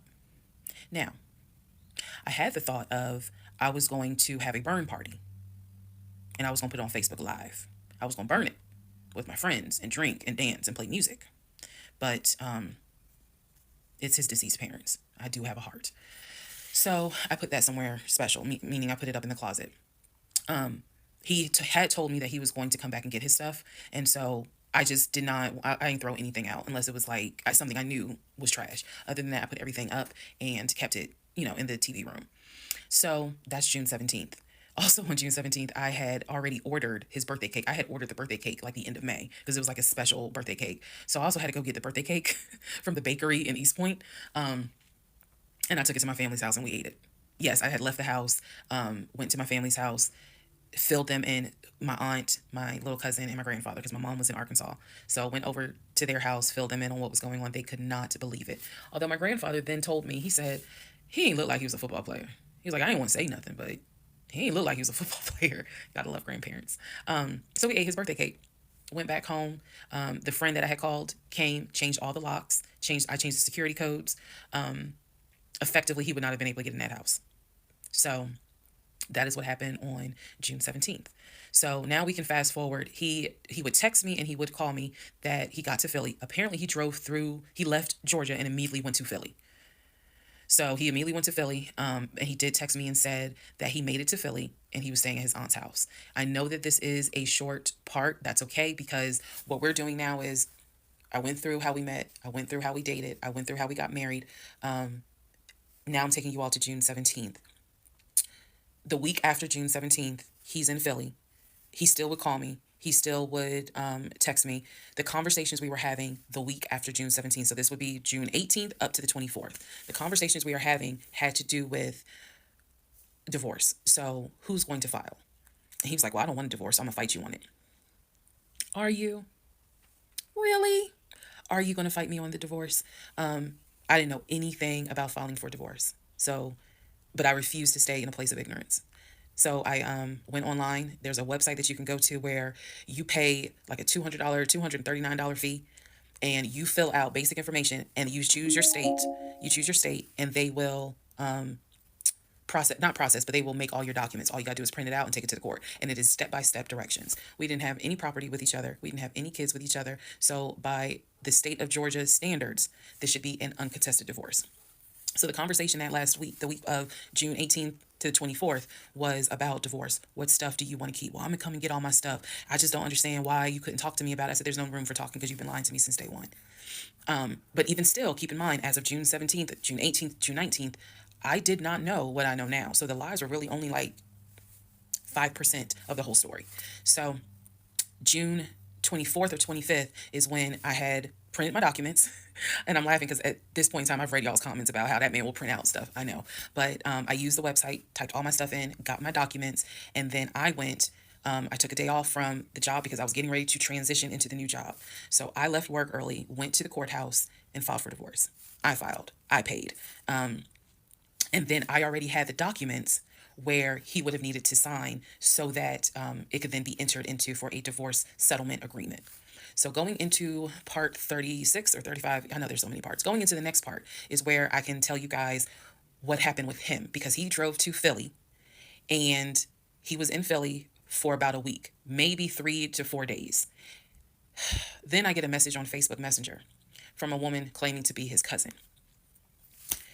Lord Jesus. So the cousin tells me, actually I can tell y'all. So the cousin tells me that he's there. He's telling the family that I kicked him out. He's telling the family that I kicked him out after he walked in on me having an affair, that I stole his money, and I then kicked him out. And the man I was having an affair with, he said, was a law enforcement officer who used his duty weapon to threaten him to get out the house. This is what he told his family. And the cousin was reaching out to me. She found me through a search on Facebook and was reaching out to me because she's like, we know he lies. So I'm just trying to figure out is this true? Because he's up here asking us for money, asking to stay on our couches. Like, what's going on? Then she explained to me, we didn't even know he got married. So this is the first time we're hearing about you.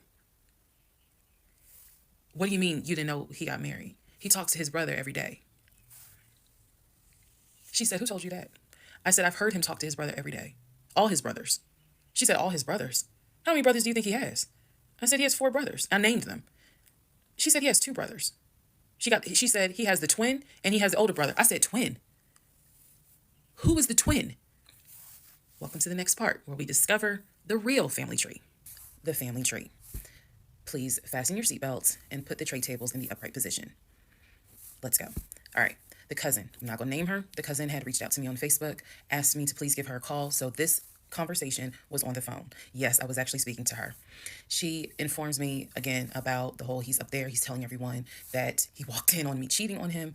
It was with a law enforcement officer, and that the law enforcement officer used his duty weapon to threaten him to get him out of the house. The reason why I'm particularly mentioning the fact that he said it was law enforcement is because he was trying to get a family member, like one of his cousins, to call the agency of the law enforcement officer and file a complaint, which in hopes would then start an internal affairs investigation. Yeah. So, female cousin's on the phone with me. She's telling me everything that he is telling them. She's like, look, we know he a liar. We don't fuck with him. He's been a liar since a kid, but he's also family. She said, we didn't know at all who you are. So I thought that was interesting because I was like, you didn't know who I was, but his brother knew who I was. And so, again, that's when I said to her that I was like, he's talked to his brother every day. So why wouldn't the brother tell y'all that he had gotten married? And so she said, what brother? And so I told her the brother's name. And she said, He told you that? I said he was having the phone calls in front of me. So at this point, what the cousin said was, she was like, okay, I'm gonna confirm that with him. She was like, he lives up the street, so I'm gonna just confirm that with him. She was like, because I'm pretty sure that they have been beefing for a while. I was like, I can only tell you what I saw, what I heard. That's all I can say. So then when she asked me about, well, how many brothers do you think he has? And I said he has 4 brothers. Again, I listed all of them. This woman was like, he has 2 brothers. She said he has the twin, and he has the older brother, the one that he was on the phone with every morning, blah blah blah blah blah. I said, twin? Who's the twin? So this is where she explained to me. She said the parents, mom and dad, had the older brother. The older brother is about 5 or 6 years older than Legion. Legion and the younger brother, who lives in Nashville, they are twins. So when he kept saying the younger brother, my younger brother by 2 years, it's his older brother by 20 minutes. They are twins. I have seen a picture of this brother. Yes, they do very much look alike, but I didn't know they were twins. It doesn't even matter. I didn't know they were twins. But definitely they had the same mom and dad. So she was like, no, that he's older. He's older than Legion by 20 minutes. They're twins. She said, so the parents had 3 boys, brother in Philly, the older brother, and the twins. She was like, who the hell are these sisters that you're talking about? So I tell her, I was like, Shantae and Kim. She said, I don't know who Shantae is. She said, Kim is my daughter. Kim is not his sister. Kim is my daughter. And she said, that's his cousin. She was like, and they haven't spoken in about 20 years. So no, that's not his sister. He does not have any sisters. And I said, well, then what about the other 2 brothers? She was like, what other 2 brothers? I said, the brothers from his dad. She was like, you mean to tell me this man is going around telling people, I know somebody's going to quote Nicki Minaj, lying on your dead mama, but try not to.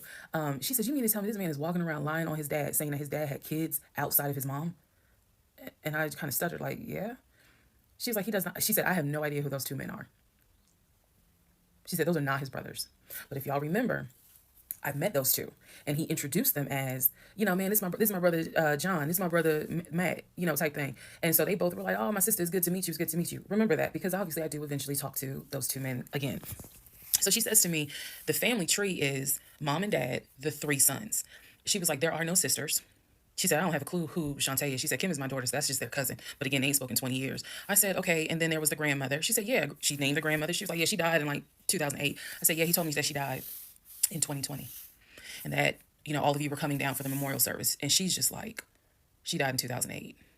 I said, then there was the uncle who also died from COVID. She was like, which uncle is that? I told her the name. She said, he's been dead since 2010. I said, okay, what about the cousin nicknamed Junebug? Everybody got a cousin. If you're not African American, we all know a Junebug somewhere.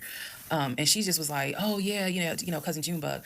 She was like, man, that's crazy what happened to him. And I was like, what do you mean what happened to him? Because I know he has talked to his cousin Junebug on the phone like a few months prior.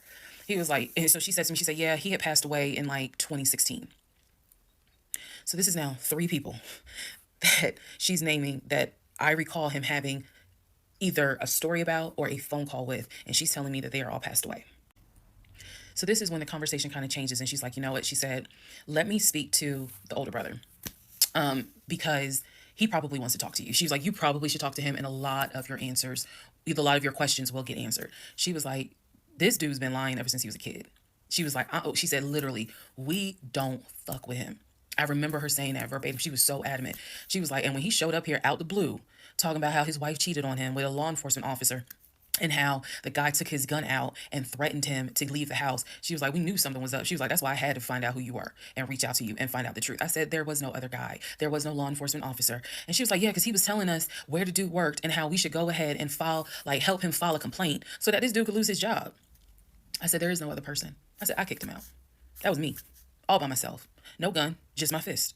And so she said, he's telling us that he had got married, and then she was like, apparently y'all had a baby. So she was like, so you got a kid with him? So I had explained to her, I said, no, I said I had a miscarriage back in June of 2020, and I had to have surgery in July. So she was just like, girl. So she started like really being encouraging and was saying, you dodged a bullet, honey. She was like, I don't wish this. She's like, I know he my family, but I don't wish him on no woman. So we've had each other's numbers. She was like, if you need anything, please feel free to call me. She was like, I've had my own issues with him. I've had my own issues in life. But she was like, get your divorce and be done with him.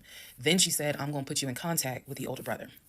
Next part is me finally talking to the older brother that he had been talking to every morning. At this point in time, I have filed for divorce. I paid for the filing fee. I'm representing myself pro se, and it should be an uncontested divorce. During this time, Legion had driven to Philly, lied to his family, and said I had cheated on him, that he caught me, and that the guy I cheated on him with was a law enforcement officer who used his gun to threaten him to get out of the house. None of that was true. At some point while he was in Philly, he ran out of options in terms of where he could stay. Family members did not want him to stay with them. Apparently, a lot of bridges were burned, according to the female cousin I had talked to on the phone. So he left Philly and went to Augusta. Yes, what you were hearing is correct. He drove from Georgia to Philly, stayed in Philly for about 3-4 days, left Philly, drove back to Georgia, went to Augusta. Keep in mind, if you have lost your notes at this point, he was raised in Philly and did high school in Augusta before he went to California. So he has family in Augusta. So at this point, he's on his way to Augusta to stay with a new set of people. The reason why this is important is because what I have is a divorce settlement agreement. That divorce settlement agreement has to be signed by the two of us, where we are basically telling the court, look, this is what he's keeping, this is what I'm keeping.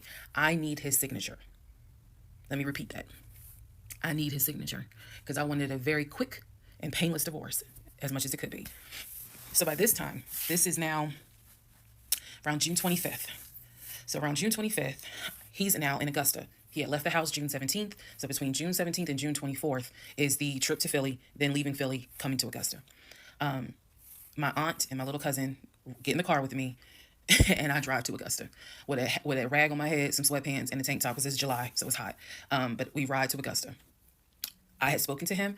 I had said, I just need you to sign this piece of paper. And he was like, I'll get to it when I get to it. No. We're going to get to it as quickly as possible. So that means I got to drive to Augusta tomorrow morning at 7 o'clock. I'm going to do that because I need that signature. I ain't telling this. This was my attitude. Sure enough, went ahead, drove down there. I met him at the UPS store in Augusta. It's in the same Kroger shopping center. They had a notary there because I needed the papers to be notarized. So he pulls up. It's only been a week since I last saw him. It has been months since my aunt saw him, okay? She had no idea of the condition that he was in. Again, I'm telling y'all, when I met him, when he met my family, he was like a size 3X. In just a short span of time for a week, he easily could have been in an extra large, maybe even a large, but was wearing 3X clothes. So he has told me this whole time, he didn't know I had spoken to his family, okay? Probably need to put that in there. He did not know I had spoken to his cousin. So he was telling me that he had a place to stay. He was staying with some family members, and everything was cool. He told me he was going back to Augusta because he had a job. That's what he told me. The family member, the cousin, told me, oh no, it's not that he had a job. We kicked his ass out because he's still lying, and we don't want anything to do with him. So when I saw him get out of the car, I immediately knew, you probably have not washed in 3 days. I'm not overreacting. His nails had not been cut, so his nails were a bit long. He smelled like the Chattahoochee dump on a hot summer Georgia day. He stunk so bad. And for a moment, I did not recognize the man that I was legally married to. I did not recognize him. He almost looked, what's the word? Emaciated?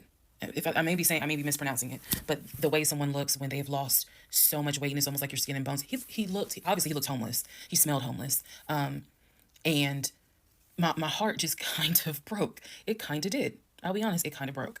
It did not break enough for me to not get that signature though. So when he walked into the UPS store, you clearly could see that some of the people were like, let me get away from him. Me, I just was like, okay, so I just need you to sign right here, and I just need you to sign right there. Okay, and then a woman named Lauren came over and notarized the papers, and then we were done because he signed the divorce agreement. He didn't even read it. The reason why I'm pointing that out is because he didn't read the part where what's left in the house now belongs to me, where he took technically what he was going to take. Everything else in that home belongs to me. Remember, I told y'all he had left all his Invicta watches. He had left all his WWE championship belts, his Jordans, a lot of his clothes, his Cole Haans. He had left all that stuff. He never even read the divorce agreement. So he signed it. I signed it. Lauren notarized it. We leave the store, and I said, have you eaten? And he was like, yeah, I ate. It's just, my knee. So again, he's talking about the knee, but if you saw him, you would know there's way more to it than the knee. So I said to him, look, since you met me here, let me give you some money so you can get you some chicken nuggets. Yeah, that's what I said. You can get you some chicken nuggets. So I believe I gave him like $5 or $6.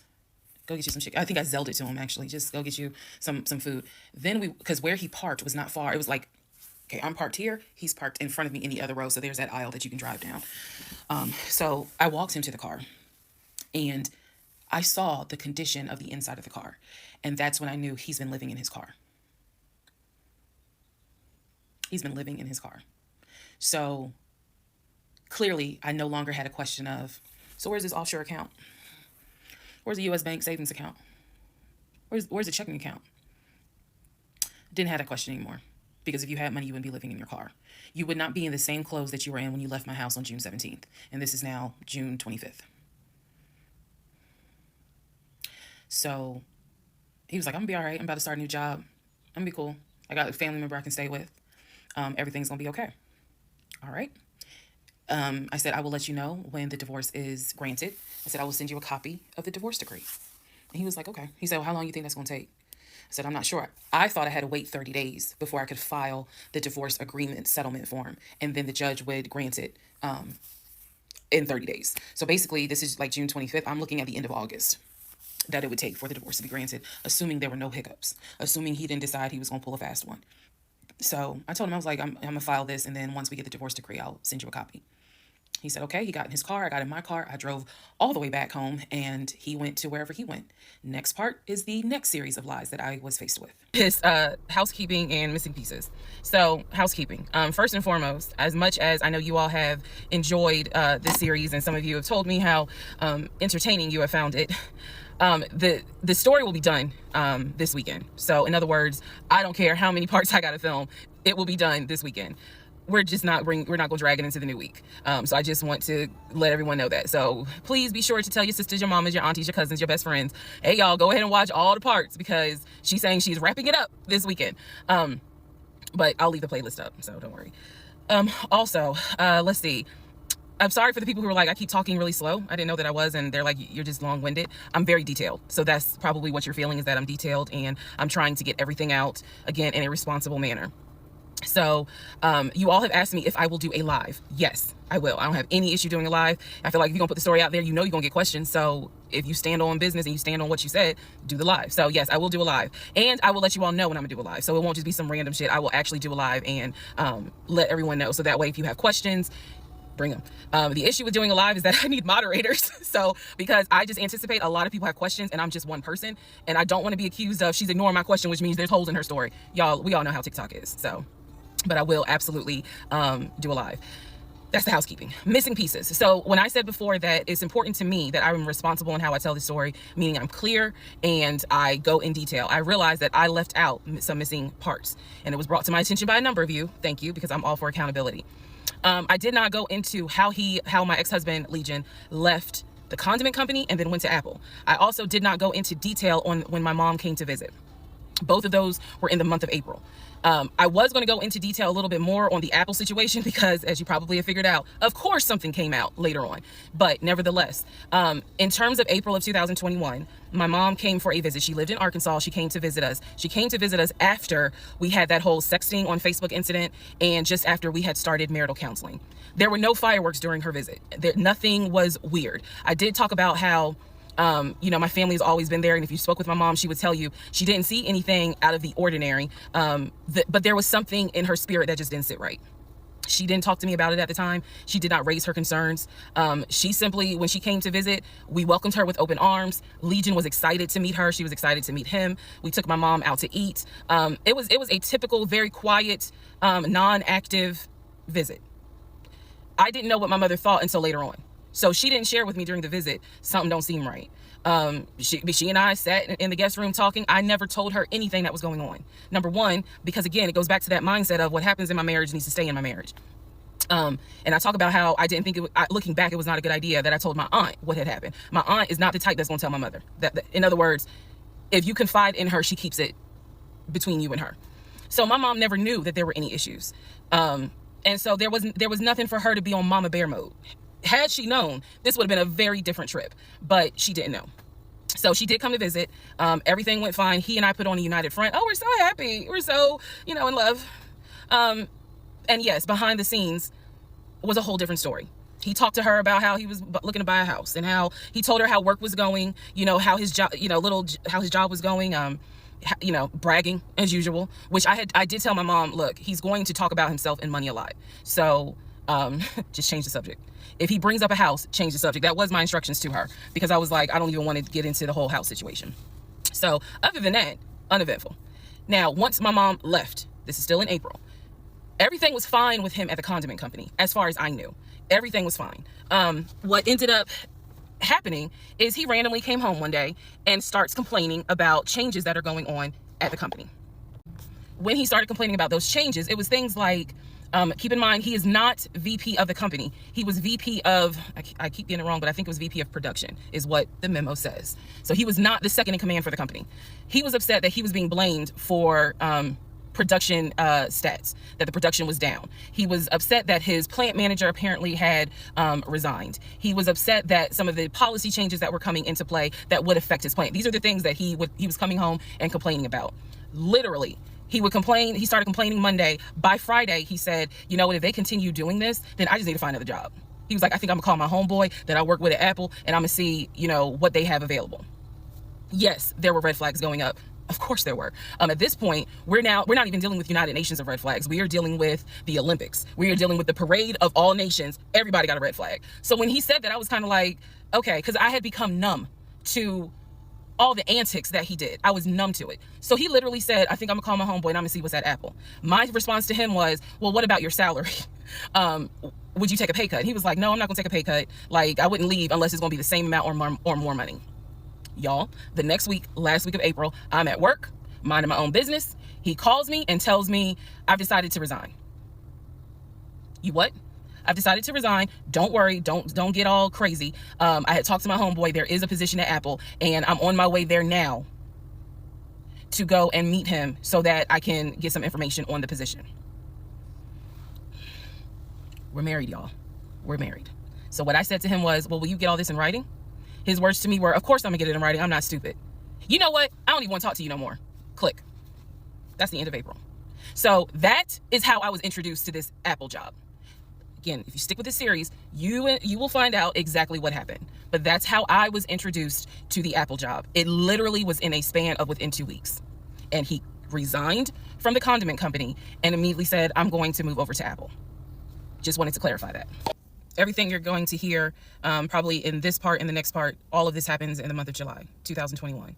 Divorce has been filed. It was filed the end of June. I got his signature on the divorce settlement agreement. I thought that I had to wait 30 days before I could actually file that with the court. And so this is kind of in the limbo period because I'm still within those 30 days. So he left a book bag at the house, book bag that had all kind of paperwork in there. Inside the book bag, this is the paperwork that I found. Number one, I found a packet from the condiment company where it showed his 401k contributions. It also stated in there that he had been terminated. So he was terminated from the condiment company according to the paperwork in the packet that I saw in the book bag that he left at my house.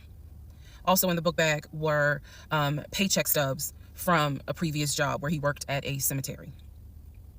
The same cemetery that he took me to show me where his grandmother and grandfather were buried. So let's go ahead. I'll do this video and say, this is what he told me. This is what I confirmed. He told me his grandmother and grandfather were buried there. He showed me a headstone with a family name on it. If you go back in previous parts, I talk about it.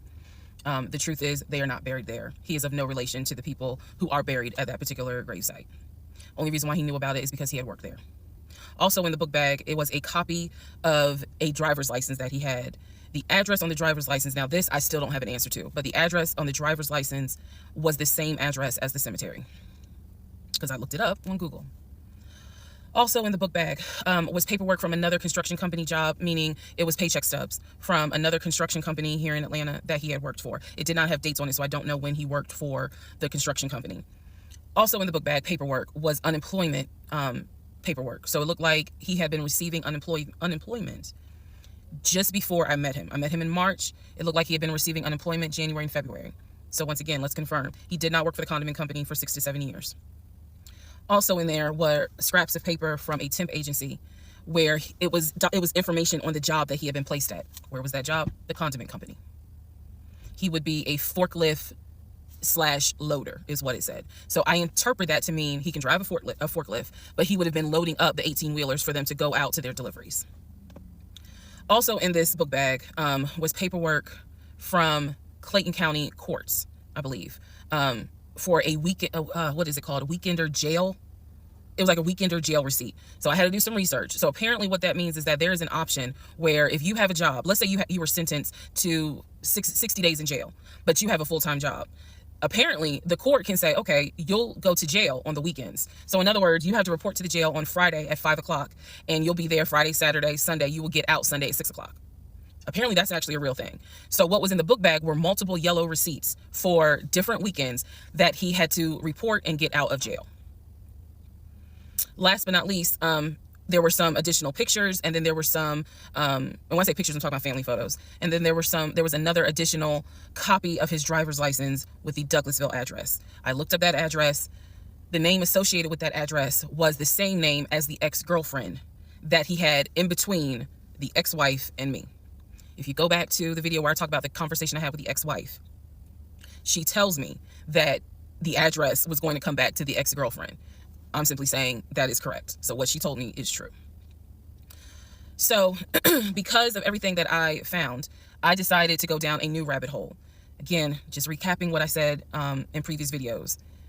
Ex-husband was always a stickler about law enforcement. His dad was a retired police officer. I'm just telling y'all the story. His dad was a retired police officer. Mom was a retired teacher. After his dad retired, they moved to Augusta, started a church. He took me to that church in Augusta, the same day that he took me to meet his aunt who lived in Augusta. So these are now things that he actually took me to, just like he took me to the cemetery. So that's what I found in the book bag. The weekender jail receipts. I went ahead and went online to find out exactly why did he have to go to jail for the weekend. And I'm going to end this part here. The next part has to do with his criminal history. So we are now at the point of July 2021. We're at the point where I've spoken to the female cousin, and she gave me the phone number for the older brother. For the purposes of this video, we're going to call him Chris. Chris was very nice. I called him. He was gracious. He was willing to answer whatever questions I had. And what he said to me was, he said, my brother has always been a liar. He's always been a liar. He said, but ask me what questions you have, and I'll confirm what's real and what's not. First question I had was, when was the last time you spoke to him? Without missing a beat, Chris says, 2015, just after our mother's funeral. I explained to him about the phone calls, the fact that Legion would be on the phone for 35 minutes, laughing, talking to Chris, relaying messages from Chris to me, and relaying messages from me to Chris.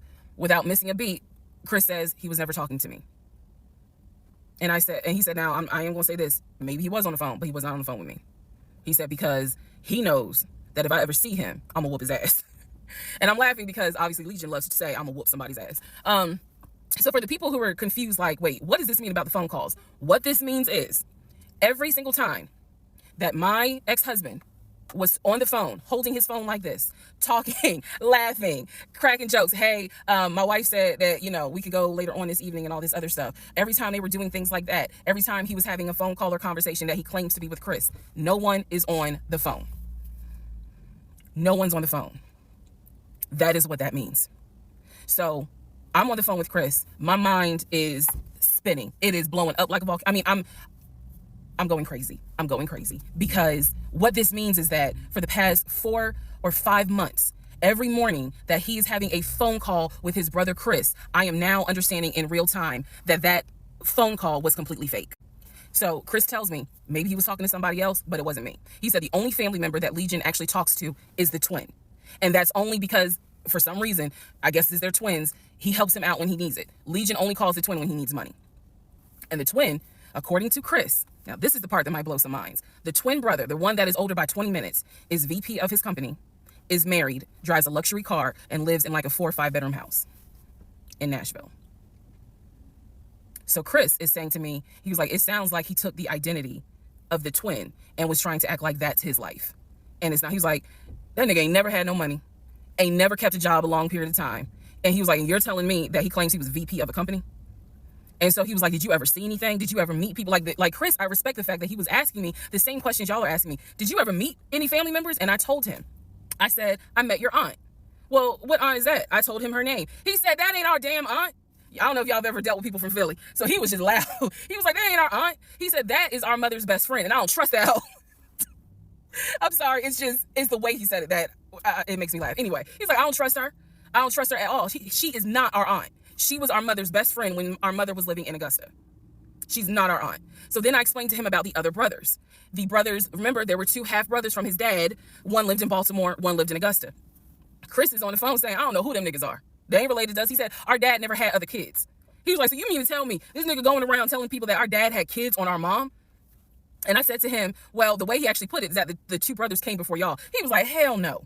No. So then I explained to him about the sisters. He was like, who the hell is Shantae?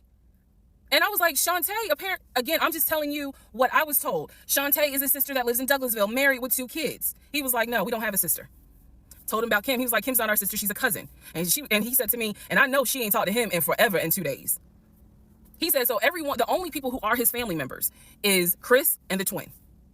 He's like, we got some cousins up here. I told him about Junebug. I told him about the uncle. I told him about the grandmother. And he's just sitting back like, oh my God. He was like, I realize that every relationship my brother gets in, he gets worse. And it sounds like he is actually worse than what he was in the last relationship. And I thought he was talking about the ex-wife that I had spoken to. No, he had no idea there was another wife. Because again, he hasn't spoken to him since 2015. So he was like, the best thing I can say to you is this. He said, thank God you ain't have kids with him. He said, get your divorce and forget you ever met this man. And he was like, and I know how that sounds because he's my brother. He said, but if I didn't have to claim him, I wouldn't. And I said to him something that I should have probably said in this whole TikTok series. This is not someone that you forget. This is not a situation that, man, I don't even remember him. No.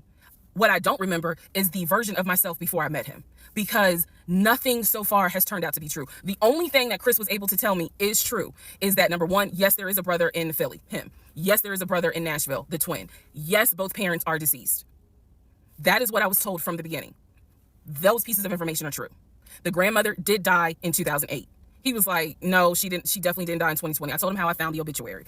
And so he was like, and the uncle, he said, which uncle is he talking about? Because if you guys remember, back in one of the parts, I talk about where he said his uncle was giving him advice on why he should not open up his savings account to let me see it. He would not let me see it. And so I'm telling Chris about the uncle, and he was like, that uncle been dead for years.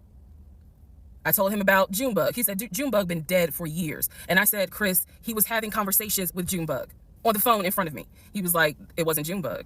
He said, it sounds like my brother was making up the conversations. He said he definitely was making up the conversations with me. He said, hell no, I ain't gonna be on the phone at 6 o'clock in the morning. So the conversation with Chris solidified that this is the actual family tree. And no, there were never any conversations with his brother every morning when I was getting ready to go to work. They had never talked. Of my conversation with Chris, which will then lead into some other stuff. So Chris has confirmed that he has not spoken to Legion since 2015. So now we know that the phone calls that Legion was having every morning on the phone with Chris when we were, getting ready to go to work, the phone calls were fake. I demonstrated in the last video how I think how he was doing those phone calls, because he would relay messages from me to whoever was on the phone. So Chris and I also then talked about their parents. So if you remember in the beginning, I told you from the get-go, this man was, very respectful of law enforcement because his dad was a retired Philadelphia police officer. The mom was a retired teacher. And so he had the utmost respect for law enforcement. That's what he used to always say. Because, again, there's a lot that he lied about. So I'm trying to only highlight the big things because, truthfully, it got to a point where when he would say that as a VP in his company, he had a meeting with the local sheriff. Child, we know that's a lie, so I don't even need to go into detail about that because, again, why? So I told Chris what Legion said about their dad being a retired police officer, and I was explaining how he said the mom was a retired teacher. So Chris listened, again, very gracious, very nice guy. He listened, and he was like, so are you ready for me to tell you what's true and what's not? And at this point, I was already convinced I was going to be drinking heavily that night after this phone call, so I was like, go ahead. All right, so here's what Legion said. Legion said, my dad was a retired police officer with Philadelphia PD. When he retired, he and my mom moved to Augusta. I was there for high school, and they started a church. He took me to that church in Augusta and showed me where the church that they started. The truth. Dad, according to Chris, their dad was nowhere near the church. That man ain't go to church on Easter. He ain't go to church on Christmas. He was like, my dad he ain't stepped foot in the church since the day he got married. That was the last time he went to church. He didn't have nothing to do with church. He said that their father was the furthest thing from a pastor. And he was like, I love my dad, but that man drank, smoked, and he was not a pastor. The mom was not a retired teacher. She did substitute teach at one point, but she was not a retired teacher. The dad was a truck driver. And not only was the dad a truck driver, at one point, he was a correctional officer. And so I said to Chris, I was like, yeah, I said I had no idea, of course. I had no idea. So now we know the truth. The dad was never in law enforcement. And I'm not knocking correctional officers. I want to make very clear, because I know that sometimes people that work in law enforcement feel like, look, when I'm out there patrolling, that is not the same as being a correction officer, and correction officers may feel the same. So I just want to give the distinction between the two. So the dad at one point was a correction officer. However, his primary career was a truck driver. And so the dad would do long hauls. So Chris is explaining, no, he was like, now that's funny. He said, if you knew our dad, you would understand how funny that is to even insinuate that he was a pastor. And so I told him about the church that we went to. He was like, oh, okay. So he took you to a church in Augusta and told you that that was our parents' church. He was like, now our mom used to go to church, every now and then. But he said, our dad ain't been to church since the day he married mom. So the church that Legion took me to and said that his parents started that church, that was not true. So he just took me on a field trip for nothing, basically. So I told him about the weekend, because I did tell Chris where I worked. And that is when Chris said to me, because at the time I worked in a law enforcement agency, and he said to me, now how does that work? He said, because Legion, he done been in trouble a few times. And I was like, what do you mean? Because I had not yet gone online into the court system to see what type of trouble he's been in. And so he explained to me, he was like, just run his criminal history and you'll see it for yourself. He said, because I don't know all the charges, but run his criminal history. I said, okay. He gave me some homework. I'll run his criminal history. So again, he cleared up a lot of stuff in regards to the family dynamics. He did explain to me that, yes, he does have a daughter. He and his ex-wife are divorced. And I said, well, Legion would talk about the niece, meaning Chris's daughter, and would send her stuff for her birthday. And he was like, he said, I'm almost positive my brother never sent anything for my daughter's birthday. And I explained to him, I said, isn't your daughter's name Egypt? He said, no. Who the hell is Egypt? And I said, I was told that was your daughter's name. That's the reason why I'm saying the name on here, because obviously we're about to confirm that's not the daughter. So I said, I was told that's your daughter's name. I said, I went with him to Rack Room Shoes and bought shoes for what I was told was your daughter. And she lived in St. Louis with your ex-wife. He said, no. He said, my daughter and my ex-wife do not live in St. Louis. He said, I don't know who Egypt is. He was like, are you sure it wasn't for a woman? And I said, well, it was kids' shoes. And he was like, no. He said, and I told him, I said, I went to the UPS store, I mailed it, and they printed the label with the girl's name on it. And I'm thinking this whole time, it's Legion's niece. Chris is like, I don't know who that is. That's not even the name of one of our cousins. So I have no idea, ladies and gentlemen, who my ex-husband was buying girl shoes for and had me sending them, telling me it's for his niece. I have no idea. So Chris is like, yeah, he finally said to me the same thing the ex-wife said, which is pretty much whatever he told you is a lie. And I'm being honest with you guys. It is very hard to comprehend that everything is a lie. Like, there has to be something that's true. I'm like, how was he paying? If he wasn't working at the condiment company, or he got fired from the condiment company, how was he still paying the bills? Keep in mind, we never joined our accounts. He wanted to, but we never did, because he wouldn't show me the savings account, which of course never existed. So I'm just trying to figure out, like, I know that I saw his checking account. I know that I saw his savings account, and he had money in there. Something had to be true. Something had to be true. And Chris was like, no. He said, it sounds like everything my brother said, everything that he told you was made up. He said, those phone calls were definitely made up. He said, I don't know who Egypt is. That's not any family member of ours. I don't know who Shantae is. We don't have a sister. He said, we don't have half brothers. He was like, I'm telling you who the family members are. He said, I am so sorry that my brother put you through this. I finished going through the book bag. Still July of 2021. I finished going through the book bag. There were some other folders with papers in there. He had left the work phone. What I actually found out was that it was not a work phone. It was simply a secondary personal phone. He told me it was a work phone. I thought that the company was paying for the work phone. That's what I thought. No, because I found receipts where basically, and I didn't know this, ladies and gentlemen, I had no idea, but I found receipts where it was a prepaid phone and he's paying to add minutes to it. So it's just receipts of, you added minutes to the phone on this date. You added minutes on that date. So the work phone whole thing, that was a bold-faced lie. Obviously, it was a lie, because as we now know, he was a forklift loader. So the work phone that he's been walking around with was really just a secondary phone. He had left the phone. He took his personal phone, meaning the main phone, I should say, but the work phone, he left. So I'm going through the work phone, just trying to find some sort of answer. Now what is really burning in my mind is how is it that he had all this money in the accounts, but again, the last time I saw him, he's living in his car. Like, the math is not mathing. I go into not just the photos of the work phone, I go into the deleted folder. So, ladies and gentlemen, if you're gonna go through somebody's phone, which I will never do again, but if you're gonna go through the phone, don't just go through the text messages and the pictures. Go into the deleted folder, because sometimes you find a gold mine. In this case, I went into the deleted folder of the pictures in the work phone. I keep saying work phones because, again, this is just a secondary phone. It is deactivated. There's no minutes on it. So I go into the deleted pictures, and what I see is what looks like a screenshot of his checking account, the one that I saw with the available balance. Then there's another photo of the screenshot of the savings that he showed me. Now, one of two things it could be. Either one, it's not real and it was pulled offline, or two, he took a screenshot of his own account and saved the photos. So this is when I got introduced to reverse Google image search. I did a reverse Google image search. Sure enough, as you probably have figured out, some of you, because I read it in the comments, what he showed me when he turned his phone around, showing me his available checking account balance, was nothing more than a screenshot that he had found on Google.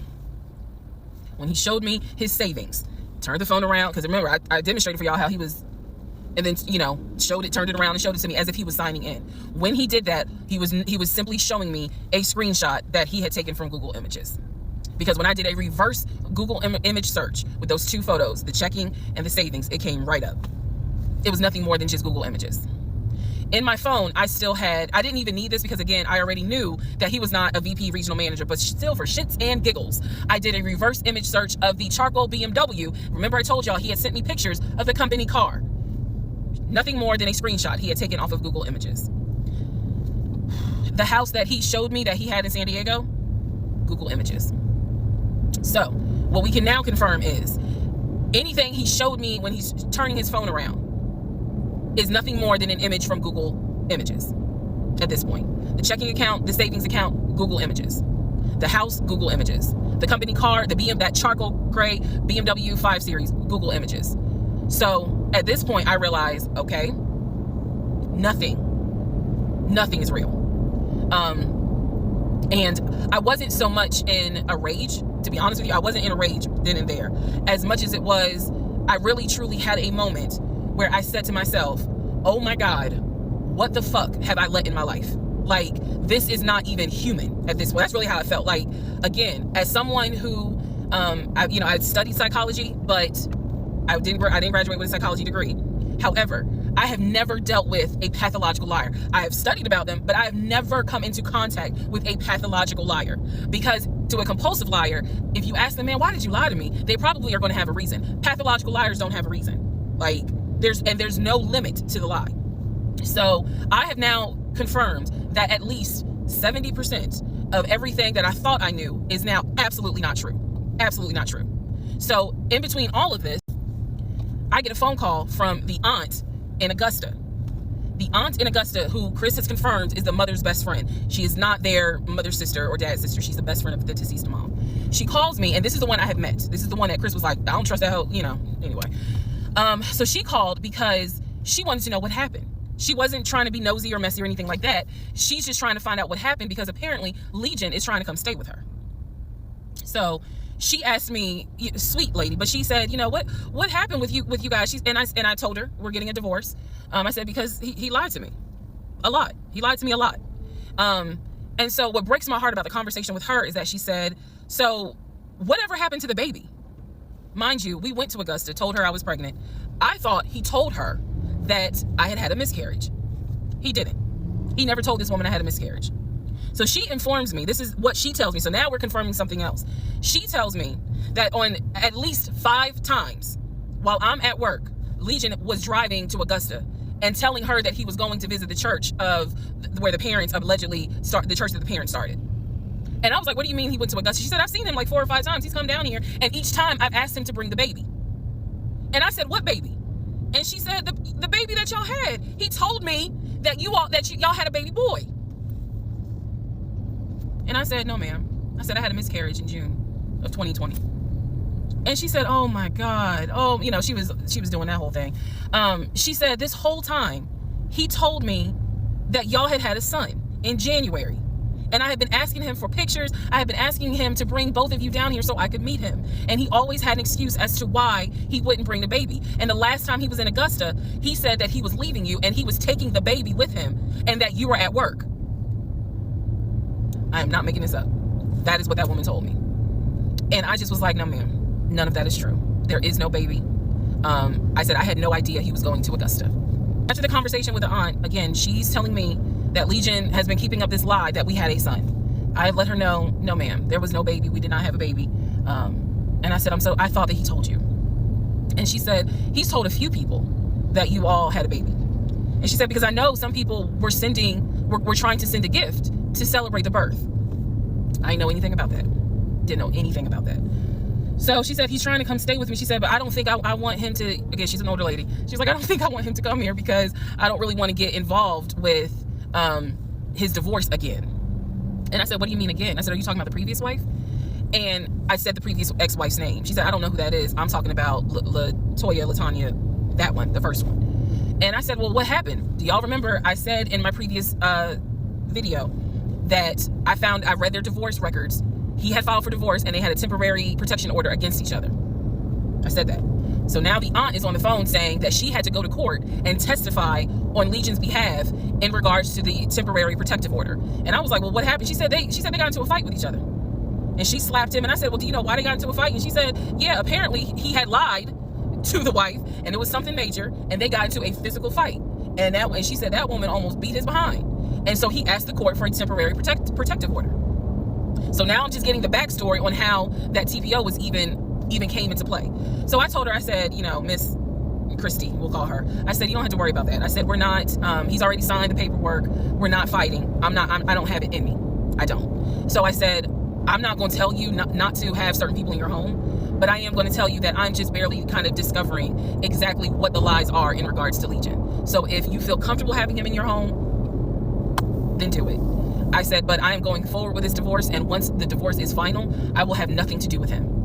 And I said, and I'm so sorry, you know, that he lied to you and kind of pulled at your heartstrings in regards to a baby. I said, there is no baby.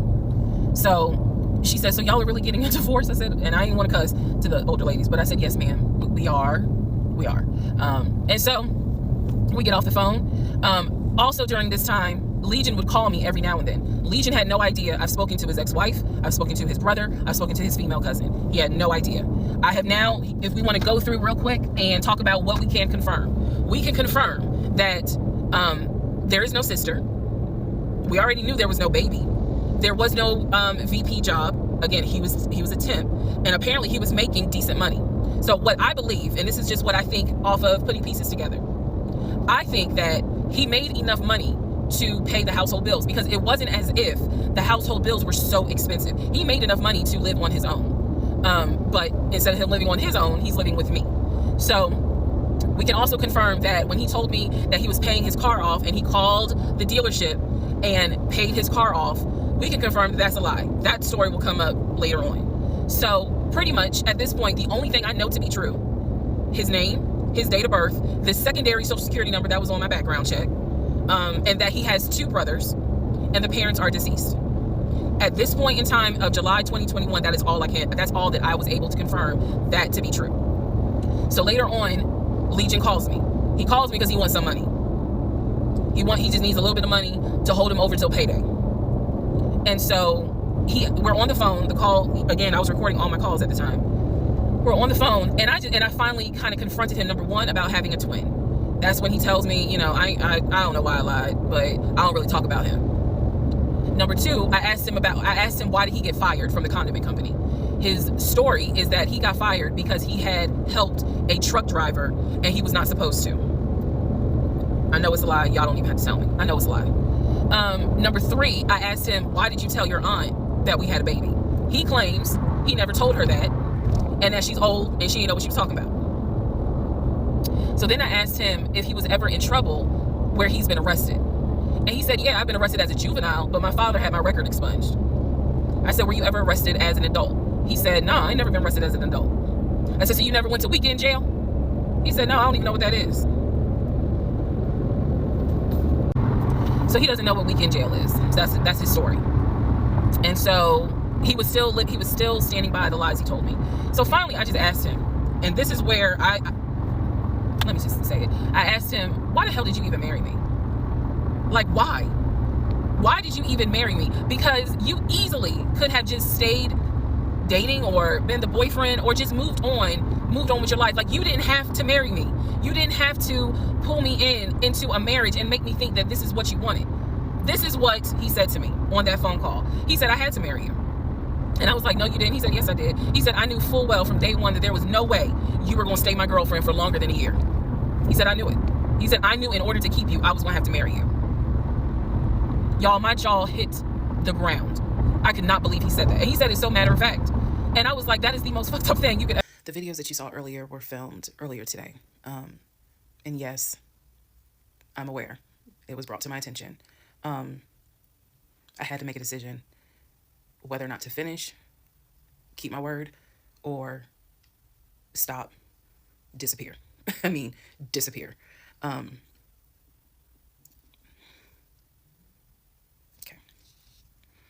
Let's finish. So, first of all, let me say this. It is not easy telling this story. It's entertaining. I know it's gone viral. But it is not easy telling this story. I made a decision to tell the story. I made a decision to share my story, what I went through, in hopes that it helps just one person. But I would be remiss if I didn't tell you all, it is not easy telling this story, to relive it, to face certain things out loud that I had to face internally. Just want to say that. So I will push forward to finish, but today got to me. The toll of this got to me today. So I know that you all are like, we're waiting on the next part. We're waiting on the next part. I appreciate that. And I get it. Because if I was in those shoes, I would be waiting too and be like, where is it? So I understand that. But the toll was real today. All right. So with that being said, we are still in July of 2021. I talked to the brother, Chris. I talked to the aunt. I talked to all these people. And now was the time where I saw the receipts for the weekend jail type thing. So I went ahead and did a search for his criminal history. I ran his criminal history. I did that on my own at home with my money. So this was not, I think someone had asked if I did anything with my job. No, I did not. I know better. So I ran a criminal history, or I paid for a criminal background report. For him to say that he appreciates law enforcement so much, it was obviously a lie, because the criminal history showed that he had been arrested for criminal trespassing. He had been arrested for like suspended license, suspended registration. But the big thing was impersonating an officer. If you don't know anything about impersonating an officer, it is a felony. Period, point blank. As sure as Peachtree runs from Bankhead to Buckhead, it is a felony. So seeing what court it was in, I did another open records request for the incident report. I wanted to know exactly what the circumstances were, especially given the fact that I worked in law enforcement at the time. What were the circumstances as to how he was arrested for impersonating an officer? So I did an open records request. I got the incident report, and I'm tired of saying my jaw hit the floor. But on this one, my jaw hit the fucking floor. I respect law enforcement. Again, I was working in an agency with a lot of great men and women. Basically, what the incident report, and I'm paraphrasing it because I don't have it sitting in front of me. Basically, what the incident report shows is that he pretended to be an officer using a badge. I later found out it was the badge that his dad had as a former correction officer. Same last name. So he was pretending to be a police officer at an apartment complex on the south side of Atlanta, and proceeded to tell people that he was an investigator and he was looking for drugs. He also proceeded to try to pat down someone, and then also proceeded to try to go into a woman's apartment and do a search. This is in the incident report.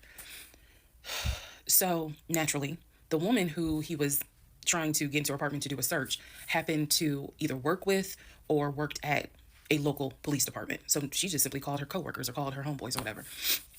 And so he was subsequently arrested and subsequently was charged and found guilty. That is what I found in his criminal record report. It is fair to note, had I known that he had a criminal history, we never would have even finished date number 1. Some things I'm just not going to get involved with if I know from the rip. So what does this mean? Again, we've been going over what's the lie, what can you confirm? I can confirm that there was no way that this man ever had a passport to take me to London. When he claimed that he was voting in the election, there's no way that he did, because he tried to tell me that he was still a registered voter in California and that he did it online. I knew it was a lie, but again, at this point in July, I'm able to confirm that, yeah, you never had a passport. You never voted. The small things that mean something to me, he never did it. He wasn't eligible to. So now I know that not only have you, yes, been arrested. Now, what happened as a juvenile, I don't care. But you have been arrested. You have done some sort of time.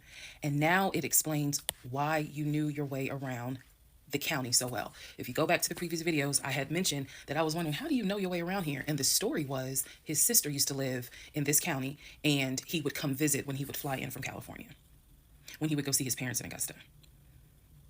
That was the story. So that explains the criminal history. And I'm also going to take you guys back and remind you when I had to go in for my polygraph and how the polygrapher had asked me, do you know anyone that is a convicted felon that you have relationships with, blah, blah, blah. And remember, I said to him, my husband and I are estranged. I honestly don't know. Fast forward to July, where I find out that, yes, in fact, on top of everything, I was married to a convicted felon. Had no idea whatsoever. And it's nothing but the grace of God that I was honest with the polygrapher and telling him, look, I don't know what's in this man's background. To say that I have no idea who I married is an understatement. It is a complete understatement. It's fair to say, well, you only knew him for like 2.5 weeks before you quarantined with him. That's fair. And I can understand that, and I take responsibility for that. But in the big scheme of things, I had no idea the creature that I was sleeping next to every night. No idea. So we are now end of July, August timeframe. During this time, Legion basically disappeared. Remember, I'm still waiting on the final divorce decree to come up. I'm actually waiting for the 30 days to be up so I can file the divorce settlement form. So I'm waiting on those 30 days to be up. I'm playing nice with him. I'm being cordial. I have uncovered all kinds of stuff. But just in case he was going to act a fool, I was trying to be cordial. So I had spoken to him on like a Monday, and I was trying to get a hold of him for something. But I'm the one that initiated a phone call in the coming days. Never heard from him. Never heard from him at all. His phone was dead. It was going straight to voicemail. And I genuinely was worried. A few days turned into a week. By the time I hadn't heard from him in a week, because I knew he was not living anywhere but his car. I knew that. So this is what happened, y'all. I first reached out on Facebook. Remember, even though he has told me that he had all these siblings. We know he didn't have all these siblings. But remember, I told y'all I had met the brother in Augusta.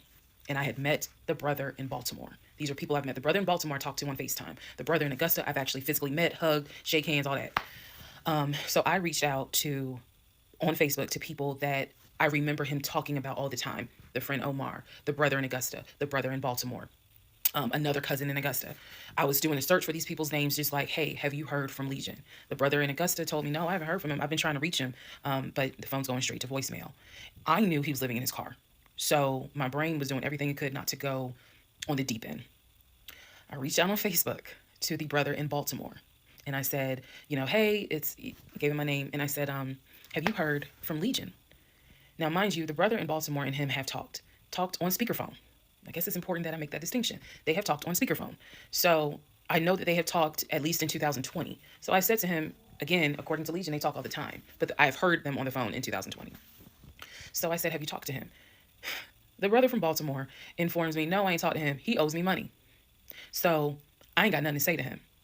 And I said, wait a second, he was telling me that y'all are brothers. He was like, man, he's like a brother. But I don't fuck with it. I don't fuck with him because he owes me money. So they had not spoken. This is now July 2021. They had not spoken in well over 6 months. So all the phone calls, this is what it means, guys. All the phone calls that he had with the brother in Baltimore in 2021 were not real. Then I reached out to the Omar guy, and I remember the story was that he and him known each other's years since California, worked together at a condiment company. I reached out to Omar and said, have you heard from Legion by any chance? Explained who I was. He responds with, and I'll never forget it. He responds with, no, I have not heard from him. I have absolutely no contact with him whatsoever. We are not friends, and I would appreciate if you do not reach out to me again about him. The stories I was told was that this dude is supposedly his best friend. Shocking moment. So they had not spoken in years. They're not cool. He does not fool with him. Okay. Went on to the next person, a female cousin I had met. She said, no, I have not heard from him. Why would I hear from him? We don't really talk. Like, I think she was genuinely weirded out by the fact that I'm reaching out to her out of the blue asking, hey, by any chance, have you talked to my soon to be ex husband? So, what I discovered in that, because he ended up being gone for 2 weeks, what I discovered in those 2 weeks, let me be very clear with the statement I'm getting ready to make. I reached out to every person I know who apparently has had some form of relationship with him. Either he said that they were friends, they talked on the phone, he said they hung out. The brother in Baltimore, I was told, had been to the house while I was at work. Brother in Baltimore said, no, that never happened. I've never been to your house. All these people knew that Legion was a liar. And I think that they all felt bad, with the exception of the Omar guy, felt bad that I was kind of just discovering what they've known for years. In those 2 weeks, I found out every single person I reached out to, not a single one of them gave a shit if that man was dead or alive. All of them had the attitude, some even said it, no, I haven't heard from him. I don't care to hear from him. It was as if, for me, it was such a sad moment because I discovered this man has no friends. Fuck whatever he has said. I am now able to prove it. He has no friends. There is nobody who was concerned that they have not heard or seen him in over 2 weeks. Some people months. One guy years. None of them were concerned. So basically what I'm saying is that I discovered he had burned bridges with everyone. Burned bridges with family, burned bridges with so-called friends, burned bridges with fake brothers, fake sisters, fake aunties, uncles, everything. He had burned bridges with everyone. And for me, that was more telling than anything else. Yes, I knew he was a liar. Yes, I knew he had made stuff up. I was genuinely surprised to discover nobody gave a shit about this man. No one. I had never met every single family member, but the fact that he was living in his car, the fact that he wasn't bathing and was just had disappeared was shocking to me. So, where was he for those 2 weeks? Glad you asked. He had checked himself into a behavioral hospital in Augusta. Why? Not to get help. No. This is July in Georgia. It's hot as hell. It's sweaty. It's damp. It's humid. It's everything. He checked himself into a hospital so he could stop sleeping in his car for 2 weeks. When he checked himself in, they took his phone, and that's why no one was able to get a hold of him. And by no one, I mean me. He checked himself into a hospital so that he could have a bed for a couple of weeks. That's the type of human being that I was dealing with. After the whole missing in action debacle where he disappeared for a couple of weeks, Legion started calling and texting me, telling me that he was ready to come home. Yes, you heard that correct. So apparently someone had told him that legally he did not have to leave the house when I kicked him out because it was a marital home and he had just as much right to be there as I did. So he started harassing and calling the shit out of me.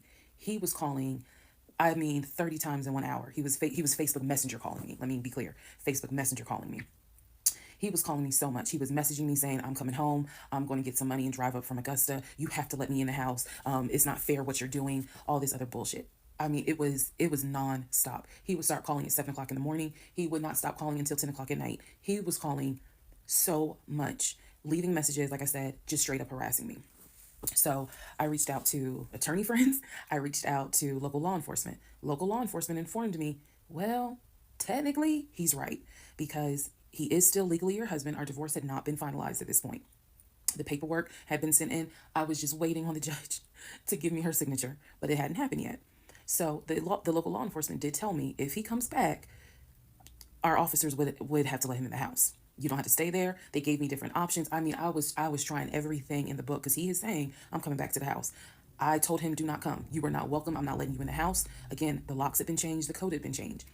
So I told him, if you come to this house, step foot on this property, I'm calling the police and getting you arrested for trespassing. You should know about that. He was adamant. He was adamant that he was allowed back in the home. He didn't know the conversations I had with local law enforcement, but somebody was in his ear telling him, nah, you can go home because she's not allowed to kick you out. Okay. So I didn't know when he was scheduled to come because he was trying to get the money for the gas to get back to Clayton County. I tried everything I could. Basically, what my options were simple. Let him in the home, and I can stay in the home, put him in a room, just have no dealings with him. But again, I don't want to be under the same roof with him. This is what the local police told me. I could have an officer go room to room and let his body cam film the room to see the condition of the house. And if Legion showed up, I would leave the house. I can go to a family member's home and stay there. This is literally in August, right before my lease is up. So I was already moving. I had already secured another home, did exactly what I said I was going to do, moving to Cobb County. So I just needed a couple of weeks before I vacate the home. So the other option was, again, have the officer film the home with the body camera. That way it shows what the condition of the home is at the time that he moved in. So if anything gets messed up, I can sue him. What am I going to sue him for? But nevertheless, or the third option is I can stay there with him, make life miserable. So my plan was the option of have them film the home. I was not staying in the same house with him. I didn't care. Also, there was no guarantee, and I told the officer this. Look, if y'all allow him to stay in this house, I am telling you by tomorrow morning, every utility in this house will be off. He will have no running water. He will have no air condition. This place will feel like a sauna. Officer kind of chuckled and was like, again, ma'am, I mean, this is one of those domestic situations. He is allowed in the home. Okay. So again, I had no idea when he was coming. I was on pins and needles every day. I'm seeing the phone ring, like I said, about 30 times every hour. I'm seeing the messages. I'm seeing this. I had reached out to a police captain. I had reached out to the chief of police. I was trying to get all kinds of help. Like, it ain't what you know, it's who you know. So he eventually tells me I'm going to be there on Wednesday. This is just an example. I'm going to be there on Wednesday. I had been calling a police captain who was really gracious, really kind, and was trying to help me because I was like, bro, I just need 2 weeks and I'm out of this house. And we already knew he legally could not go to the new house. I was trying to see if I could move in early to the new place. The landlord was like, I really can't let you. So I felt like I was running out of options. He's saying he's coming. He's saying he's coming. He's adamant he's coming. I guess somebody felt sorry and gave him some gas money so he could drive from Augusta up to Clayton County. So the day before all this goes down, the police captain called me and he informs me that they ran his name through GCIC, which is a database that law enforcement agencies use. Turns out he has a warrant for his arrest. So the police captain says this changes everything. If he shows up to the house, don't do anything. Call us. I will have officers to your home and they will simply arrest him. So I know that this is a short part, but I'm going to dedicate the next part to what happened when he showed up to my house. Here's what happened. This was mid-August. Went to work as usual. It actually happened on a Friday. I had to look at the dates. It happened on a Friday. Went to work. Still, he was calling me, texting me, messaging me that he was on his way. And so I was a bit on pins and needles all day. I was dreading going home, and that is a horrible feeling to dread to go home. So he had called me and said that he was at the house in the driveway. I guess he had to use the restroom, so he decided to go to the Walmart up the street to go use the bathroom. I wasn't answering phone calls. I wasn't answering text messages. I simply called the police captain. I said, hey, he's saying that he's at the house. The police captain himself drove by the house, but I believe he drove by the house when Legion went to Walmart to use the bathroom. So the police captain was like, I don't see anyone there. But again, when you get home, if he is there, do not engage. Call us. Okay, no problem, because I got you on speed dial. So I go home. I'm on the phone with both my mother and my aunt on a 3-way call. They're both like, oh my God, what do we need to do? I drive into my subdivision. What he did not know was that he had backed into the driveway up against the garage. Normally I park my car in the garage, but what he didn't know was that at the time I was driving a fleet car. So I wasn't even in my normal car. And I know that he was waiting to see my car, the Nissan Altima that he helped get, pull in to the subdivision and then pull in towards my townhome. That didn't happen because I'm in a different car. He didn't recognize it. So when I turned onto my street, as sure as it is hot in Georgia in the summer, that man was sitting in the driveway in his Ford Taurus. Okay? So I live at the time not far from a cul-de-sac. So when you go straight down, you just turn around the cul-de-sac to come back up. So that's exactly what I did. I went to the corner, turned off so that I can see the house, but he would not have been able to see me. I went ahead and called 911. I was very calm, told them exactly what the captain had told me to say. I was like, my name is, the address is, I need police here because my ex-husband is here. He is not supposed to be here. And I feel as though I am in danger. She said, okay. Again, regular phone call. She said, we're dispatching police to your home. As soon as I hang up, I then call the police captain. He immediately answers the phone. He says, we just got the call. I'm sending 4 officers your way. Okay, good. Get off the phone, call my mom and my aunt back because they were both like, call us back. Call them back on 3-way. I continue to sit there until I see 4 officers, 4 cars pull in and stop just in front of my house. So then I ease up. He gets out the car, I guess, trying to see what's going on. I explain to the officer that walks to my window. I say, this is what's going on. So I was trying to sound extra law enforcement smart. I was like, check him through GCIC. You'll find that he has a warrant out for his arrest for a violation of probation. And the officer kind of smirked because she was like, we know. We already checked GCIC. The captain called us. So I was like, okay. So anyway, They tell me to sit in the car. They go up to the window of the car and get him, ask him to step out of the car. He does. When he's when he stepped out the car, I was like, oh my God. I hadn't seen him since the end of June when I met him at the UPS store. And he looked bad then. He was still in the same clothes. When I told you guys when I met him, he was like a size 3X. What got out of the car was easily a medium or large. Easily. That is how, and it makes sense because, he probably wasn't eating, except for somebody gave him $6 for chicken nuggets. But what got out of the car was something I didn't even recognize. So he gets out of the car, they arrest him. There was no incident or anything like that. He was arrested peacefully. They put him in the back seat. My neighbors are all looking like, what is going on? And so the officer comes up to me and she said, he's asking to speak to you. Do you want to speak to him? I said, yeah. So she walks with me. Keep in mind, she's wearing a body cam. So she walks with me to the window. They put the window down. And I remember looking at him. I was like, I told you not to come. And he said, I just wanted to get my stuff. I just wanted to get the TV. I said, what TV? The TV that you gave me in the divorce? And he was like, yeah, that TV. And I said, it's mine. You gave it to me. I have the fucking text messages proving that you gave me the TV. And I'm trying not to scream because the neighbors are all watching. And he was like, I know. I just needed my stuff. I'm sorry. I'll never bother you again. I'm sorry. And so I look at the officer and I was like, you have me out here with 4 fucking police cars. You have embarrassed me to no end. You have made a fool of me. And you got the audacity to now be like, I'm sorry. I'm like, fuck, you're sorry. So the officer was kind of like, okay. I said, I never want to see you again. He was like, you won't. I'm sorry. I'm so sorry. So I walk off. The officer is like, going through the stuff that was in his wallet. They took it out and put it on the roof of the car. So the stuff that was in his pants, like his wallet, his keys, they put it on the roof of the car when they had him get out the car. And so she's just like, I said, did you catch all that on body cam? And she said, yeah. I said, he gave me the TV. And she said, yeah. She's like, we're going to take him in and, we'll have somebody look at him because in her words, she said he's definitely having a mental episode right now in the backseat. And I just shrugged and I was just like, Mike, I just said, I just want to be done with him. I just want to be done. And so she was like, I understand. I totally get it. So his car is in my driveway. The keys and everything are, they took it with them because I guess since it was on him, they took it with them for processing at the jail. I think that's how that works because I didn't see the wallet or the keys afterwards. So at this point, 4 officers leave. I go into the house. Everything's peaceful and calm. A few minutes later, I go outside to check the mail. What's in the mail? But a letter from the court. I open it up. I go into the house because, again, it's hot. I have my wig on. My head is all sweaty and stuff. I'm just angry and just angry. That raised my blood pressure. So I go in the house. I sit on the steps inside the house, and I open up the mail from the judge, and it's my final divorce decree. And I'm smiling right now. But y'all, when I got that divorce decree sitting on the stairs, I broke down into ugly Oprah tears. I broke down. It was as if a year worth of weight came off of me. I broke down, and I mean, I wailed. I broke down. I broke down so bad. So after I finished breaking down, wiped my tears, and his car is still in the driveway. I couldn't park in the driveway. So I called the car company.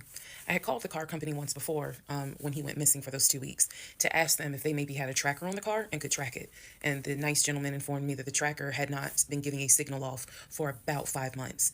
So he wouldn't really give me details on the car, but obviously the car payment was not being made on that car. It had not been made on that car for quite some time.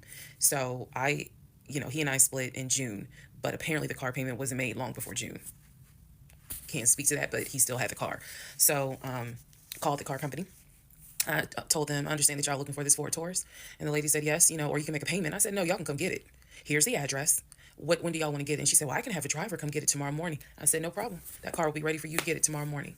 And so the car was repossessed out of my driveway the next morning, Saturday. The driver was there about 7 o'clock in the morning. He had the master key for the car, cranked it up, drove it, put it on the tow truck, and left. Here's what that now means. When Legion left my house in June, he left with 2 bags of clothes. Everything else was in my house. At the end of July, or towards the end of July, everything that he had left in my house had been donated to the domestic violence shelter, which means that the only thing that Legion had were the clothes that he had taken with him in the car. When he got arrested in my driveway, all of his clothes were still in the car. And when the car got repossessed Saturday morning, all of the clothes were in there. Which means that when he went to jail, whenever he got out, he only got out with keys to a car he no longer had, a wallet with probably no money in it, and the clothes that were on his back. Everything else was gone. Now we can fast forward to what happened around August 29th. So I was scheduled to move August 31st. Remember, I'm moving up to Cobb County. We have been checking the court documents. He had a court date scheduled for around August 29th or August 30th. I don't remember the exact date. The court time was supposed to be around 9 o'clock in the morning. My mom was watching the court filings online, and according to her, because I missed it, they showed him on the screen because this was still during Zoom. They showed him on the screen, and then he was ushered out of the court into like a back area, and an attorney spoke on his behalf. Between the time that he had been arrested and the time of the court date, I had never in my life slept so good. Truthfully, never slept so good. I was officially divorced. I had no ties to him. There was nothing in the house of his there was nothing of his that was still in the house. I felt free. So when the court date happened and my mom told me what she saw on the Zoom, I was confused. Is he getting out? Is he having to serve time? What's going on? I called the courts. I tried to speak to his attorney, and his attorney had a horrible attitude and was like, "Why are you calling me?" And I informed him. I said, "Look, I'm a bit afraid of this man. So can you please just tell me if he is being released, or is he going to be kept, or if he is going to be sentenced to a longer jail term?" He said, "No, he's not being kept in a longer jail term because the warrant had expired." So when the police arrested him, yes, it was a valid arrest, but the warrant had expired. So I believe the warrant had expired like 6 months earlier, but of course it wasn't put in the system. Which means that if the court date is August 29th, he's going to be released August 29th or August 30th. I'm moving August 31st. So my mom was just like, "Please just spend the night at your aunt's house. Like, just spend the night at your aunt's house, then go back to the house during the day. The movers will be there, and then just move." So that's exactly what I did, because there was concern that he would get out of jail angry and catch an Uber with no money and come back to the house, either for retaliation or because he's just in a fucking manic mode. And so that's where he went. I really didn't want to take any chances. It's just that simple. I did not want to take any chances. I knew that at that point, legally, the law's on my side. Y'all are divorced. You have no reason to be at this home. I knew that that's what the police would say. But I wasn't 100% sure because, truthfully speaking, I did not know this man. We can make all the jokes we want. I did not know this man. I thought I knew him, but you never really know a pathological liar. So, needless to say, he got released August 30th. I went to my aunt's house for the night. August 31st, I went back to the house. The movers were there. They packed me up, and we got out of there so quick. I think they packed me up in about 2 hours. I honestly told them there is extra money in this if you guys can get me packed up, meaning loaded up onto the truck, because everything was packed. But I explained to them this is a domestic situation. I need you guys to move quickly. When I moved out of that house on August 31st, anything that Legion touched, I got rid of. I sold the furniture.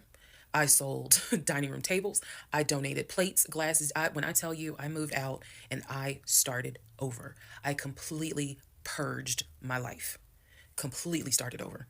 I mean, I was not willing to take a single item into my new home that reminded me of him. From the dishes in the kitchen to the towels in the linen closet. When I tell you Amazon and Ross were my best friends, I mean they were my best friends, because I could not fathom moving into a new home, a new space, with anything that reminded me of him.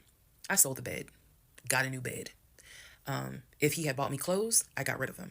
If he bought me shoes and purses, okay, I kind of kept the heels. But everything else I got rid of. So I completely purged my life, completely. Started over from the bottom in terms of just the move. I could not take any piece of him with me. After the whole, I moved and I started over, basically, completely started over. So there was a period of time where different people had reached out to me, people who knew him. Apparently, he was still trying to find a couch to sleep on. And so one guy in particular had reached out to me because I guess Legion had asked him if he could come and stay with him and his family because he was homeless and had nowhere to go. And so he had lied and told the guy, because again, he's a liar. So he had lied and told the guy that, I had kicked him out. We're divorced. I had taken all his money. And so that's why he's homeless. So the gentleman simply was reaching out to me on Facebook to confirm what is actually true. And he and I talked, because he ended up calling me. He and I talked for a while. Very respectful, really nice guy, very compassionate. And so I told him, I was like, I said, we're divorced. So I have nothing to do with him. I said I wouldn't bring him in my house with my family if I were you, but that's just me. And so the guy was like, lady, he didn't say lady, but he was like, lady, you dodged a bullet. He was like, I know you may not see it now, my sister, but you dodged a bullet. You dodged a bullet big time. And so, just in talking to him, he was very encouraging. Like, it sounds like you got a good head on your shoulders. It sounds like you're a good woman. And no, he was not flirting at all. He was like, it sounds like you're a good woman. And I really hope this does not mess you up. Like, don't let him mess you up. Don't let him, like, diminish your shine kind of thing. And I appreciate that. I did. Because at that time, again, had moved into my new place. 2021 was the worst year I ever had. I'm not saying that so that 2024 can be like, hold my beer. But 2021 was a dark year. Started out married, end of the year, divorce. End of the year with COVID and divorce. And that period of time, that August, September time, I felt like I was just walking around like a numb woman. I didn't know if I was coming or going. I didn't know what to do because I felt like I had just been through hell. And it was a period of time where I had to sit down and I had to really, really deal with some stuff that I just simply was not ready to deal with. Things that I had to come to grips with that I really wasn't ready to come to grips with. So fast forward all this time, get to December of 2021. Yes, this is where the story does end. Get to December of 2021. I am out sick with COVID. I'm not at work. I get a phone call from my coworker telling me that Legion has called our job looking for me and was trying to get information on how to reach me. Yes, I had already changed my number. Again, I had already moved, but he knew where I worked. So apparently he had called trying to find me. And the person that answered the phone was like, we're not going to give you that information. So he said, well, can you ask her to give me a call? I'm just trying to get a hold of her so I can get my stuff. The stuff he's talking about are those tote bags from July. So he was calling. And it was a problem. He was trying to reach out to me on Facebook. He was trying to reach out to family members on Facebook, trying to get me to call him so that he could make arrangements to come get his stuff. The devil is a lie. So my friend Tracy, who came to my rescue again, my friend Tracy was like, okay, here's what you're going to do. She said, you're going to send him a message and you are going to say these exact words. I sent him a text message, she said, and she told me you're going to send a text message because it's going to be timestamped. And basically the text message says, I do not have your stuff. I did not have your stuff. I have nothing that belongs to you. If you continue to, you are disrupting the work of my job by calling and asking for me. We have no contact with each other. I will send you a copy of the divorce decree that shows whatever is in your possession you own and whatever is in my possession I own. If you contact me directly or indirectly ever again, I will get a restraining order on you. Now, for those of you who are watching this in 2024, and you're probably like, wow, she's dramatic. Please understand that what I just said, I mean that. If you ever try to contact me directly or indirectly, I will get a restraining order. I have it in writing. I've always had it in writing. And if I need to rewrite it again in 2024, I will, because the boundaries still stand. And that, ladies and gentlemen, is the last time I had any contact whatsoever with my pathologically lying ex-husband. 50. Who the fuck did I marry? So, the aftermath. There are some realizations I had to come to after the divorce and everything had passed. One, Legion never loved me. He never loved me. He doesn't love himself, so I know he didn't love me. Number two, he didn't even like me. He watched me get excited about things that he knew I was not going to get. And not even just the possession stuff. Like, of course, we know I was excited to be the woman whose husband is like, I'm taking my wife to London. I was excited to be the woman whose husband was like, yeah, I bought my wife a brand new BMW X5. You have to understand, is all the jokes that we make about the BMW. It was the time and effort that he spent in taking me to dealerships and being sure to put me in the car and test drive the car and, oh, I can see you in this. I like this for you. It seems safe. It was the effort to really make me believe that he was going to get this. Just for him to fuck with me. The effort in taking me to all these homes, to see my face light up as a woman who grew up on welfare, to be able to walk into these 4 and 5 bedroom homes knowing that he didn't have any money to buy it. Imagine if he had just been honest and said, hey, I like in my free time to go to open houses and just see how the other people live. Imagine if he had just said that versus wasting not only my time, but the wasting the time of the realtors who did nothing wrong. There's a level of cruelty to my ex-husband that I had never experienced before, and God knows I pray I never experience it again. That's the word that comes to mind when I think of him. He is cruel and it wasn't just me. He did it to the ex-wife. So do I trust? No. I trust the people who were in my life before him. If we were friends or if we were in a relationship or whatever and I knew you before him, I trust you explicitly. But if you're somebody I just met, I don't trust you. I don't. There's no point in me getting on here and saying and making it seem like, oh, I'm so strong, I'm so brave. I struggle big time. Because on one hand, I want to like someone. On the other hand, I'm immediately thinking, what if it's a repeat? And I'm going to be honest with y'all, I can't go through that again. I can't. Every single thing in our relationship was a lie. It took me a while to realize every single day this man lied to me. Every single day he lied to me. Every conversation he had was a lie. I will never know how much he lied to me. I'll never know. I've made my peace with it. I will never know how deep it really truly goes.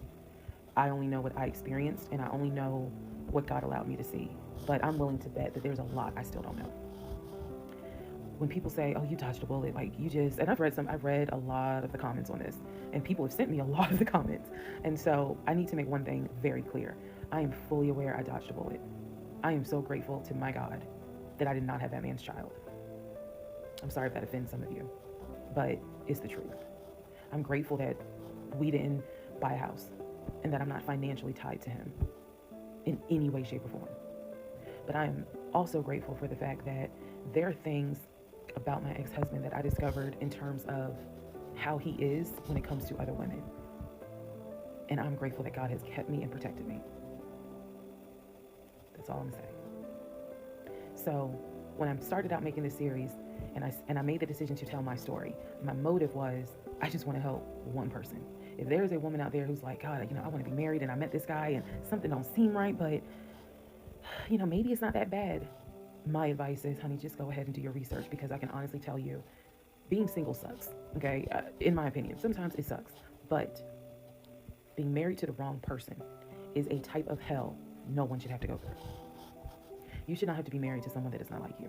You should not have to be married to someone that doesn't even love you. And I know what that is like. I know what it's like to be told, hey, babe, I love you. And yet, I swear, I think that man sat back in the recliner with his WWE Championship Roman Reigns belt and laughed his ass off at me every day. Like, damn, she really believed it. Ha, ha, ha, ha, ha. I do. I really do think that. My radar was broken because I am an intelligent woman. And I know that I know better. And I still sometimes ask myself, how the fuck did you let this happen? How did you let this be your story? All because at the time, I wanted it to be my turn. And I hoped it was my turn. And when people say, well, what do you mean by that? I just meant, we all see it, whether it's social media or real life, we all see where the woman, she done been through some stuff, but she finally met someone who appreciates, loves, and respects her. And it is a beautiful thing. I had hoped that when I met him, it was my turn for that. And instead of being obedient, I wanted to be right, and I wanted to do what I wanted to do. And the cost of that decision was heavy. The toll of reliving this whole scenario was heavy. It was. I'm almost surprised at how hard it was to actually finish this playlist. Not because I couldn't remember stuff. I probably remember way more details than what I actually put out. But it's just the fact that it's like I'm reminding myself, how did you let this happen? So, therapy is real. Therapy helps. Stella Rosa Black helps too. And yes, I will one day get to London. I will get my dark blue BMW X5 with a cognac interior. I believe I will get those things. Just got to get them a different route. So, thank you all for being on the playlist of Who the Fuck Did I Marry? I promise I will go live, and I will let you all know when I go live so that we can have a wine night full of questions and answers. Thank you for watching.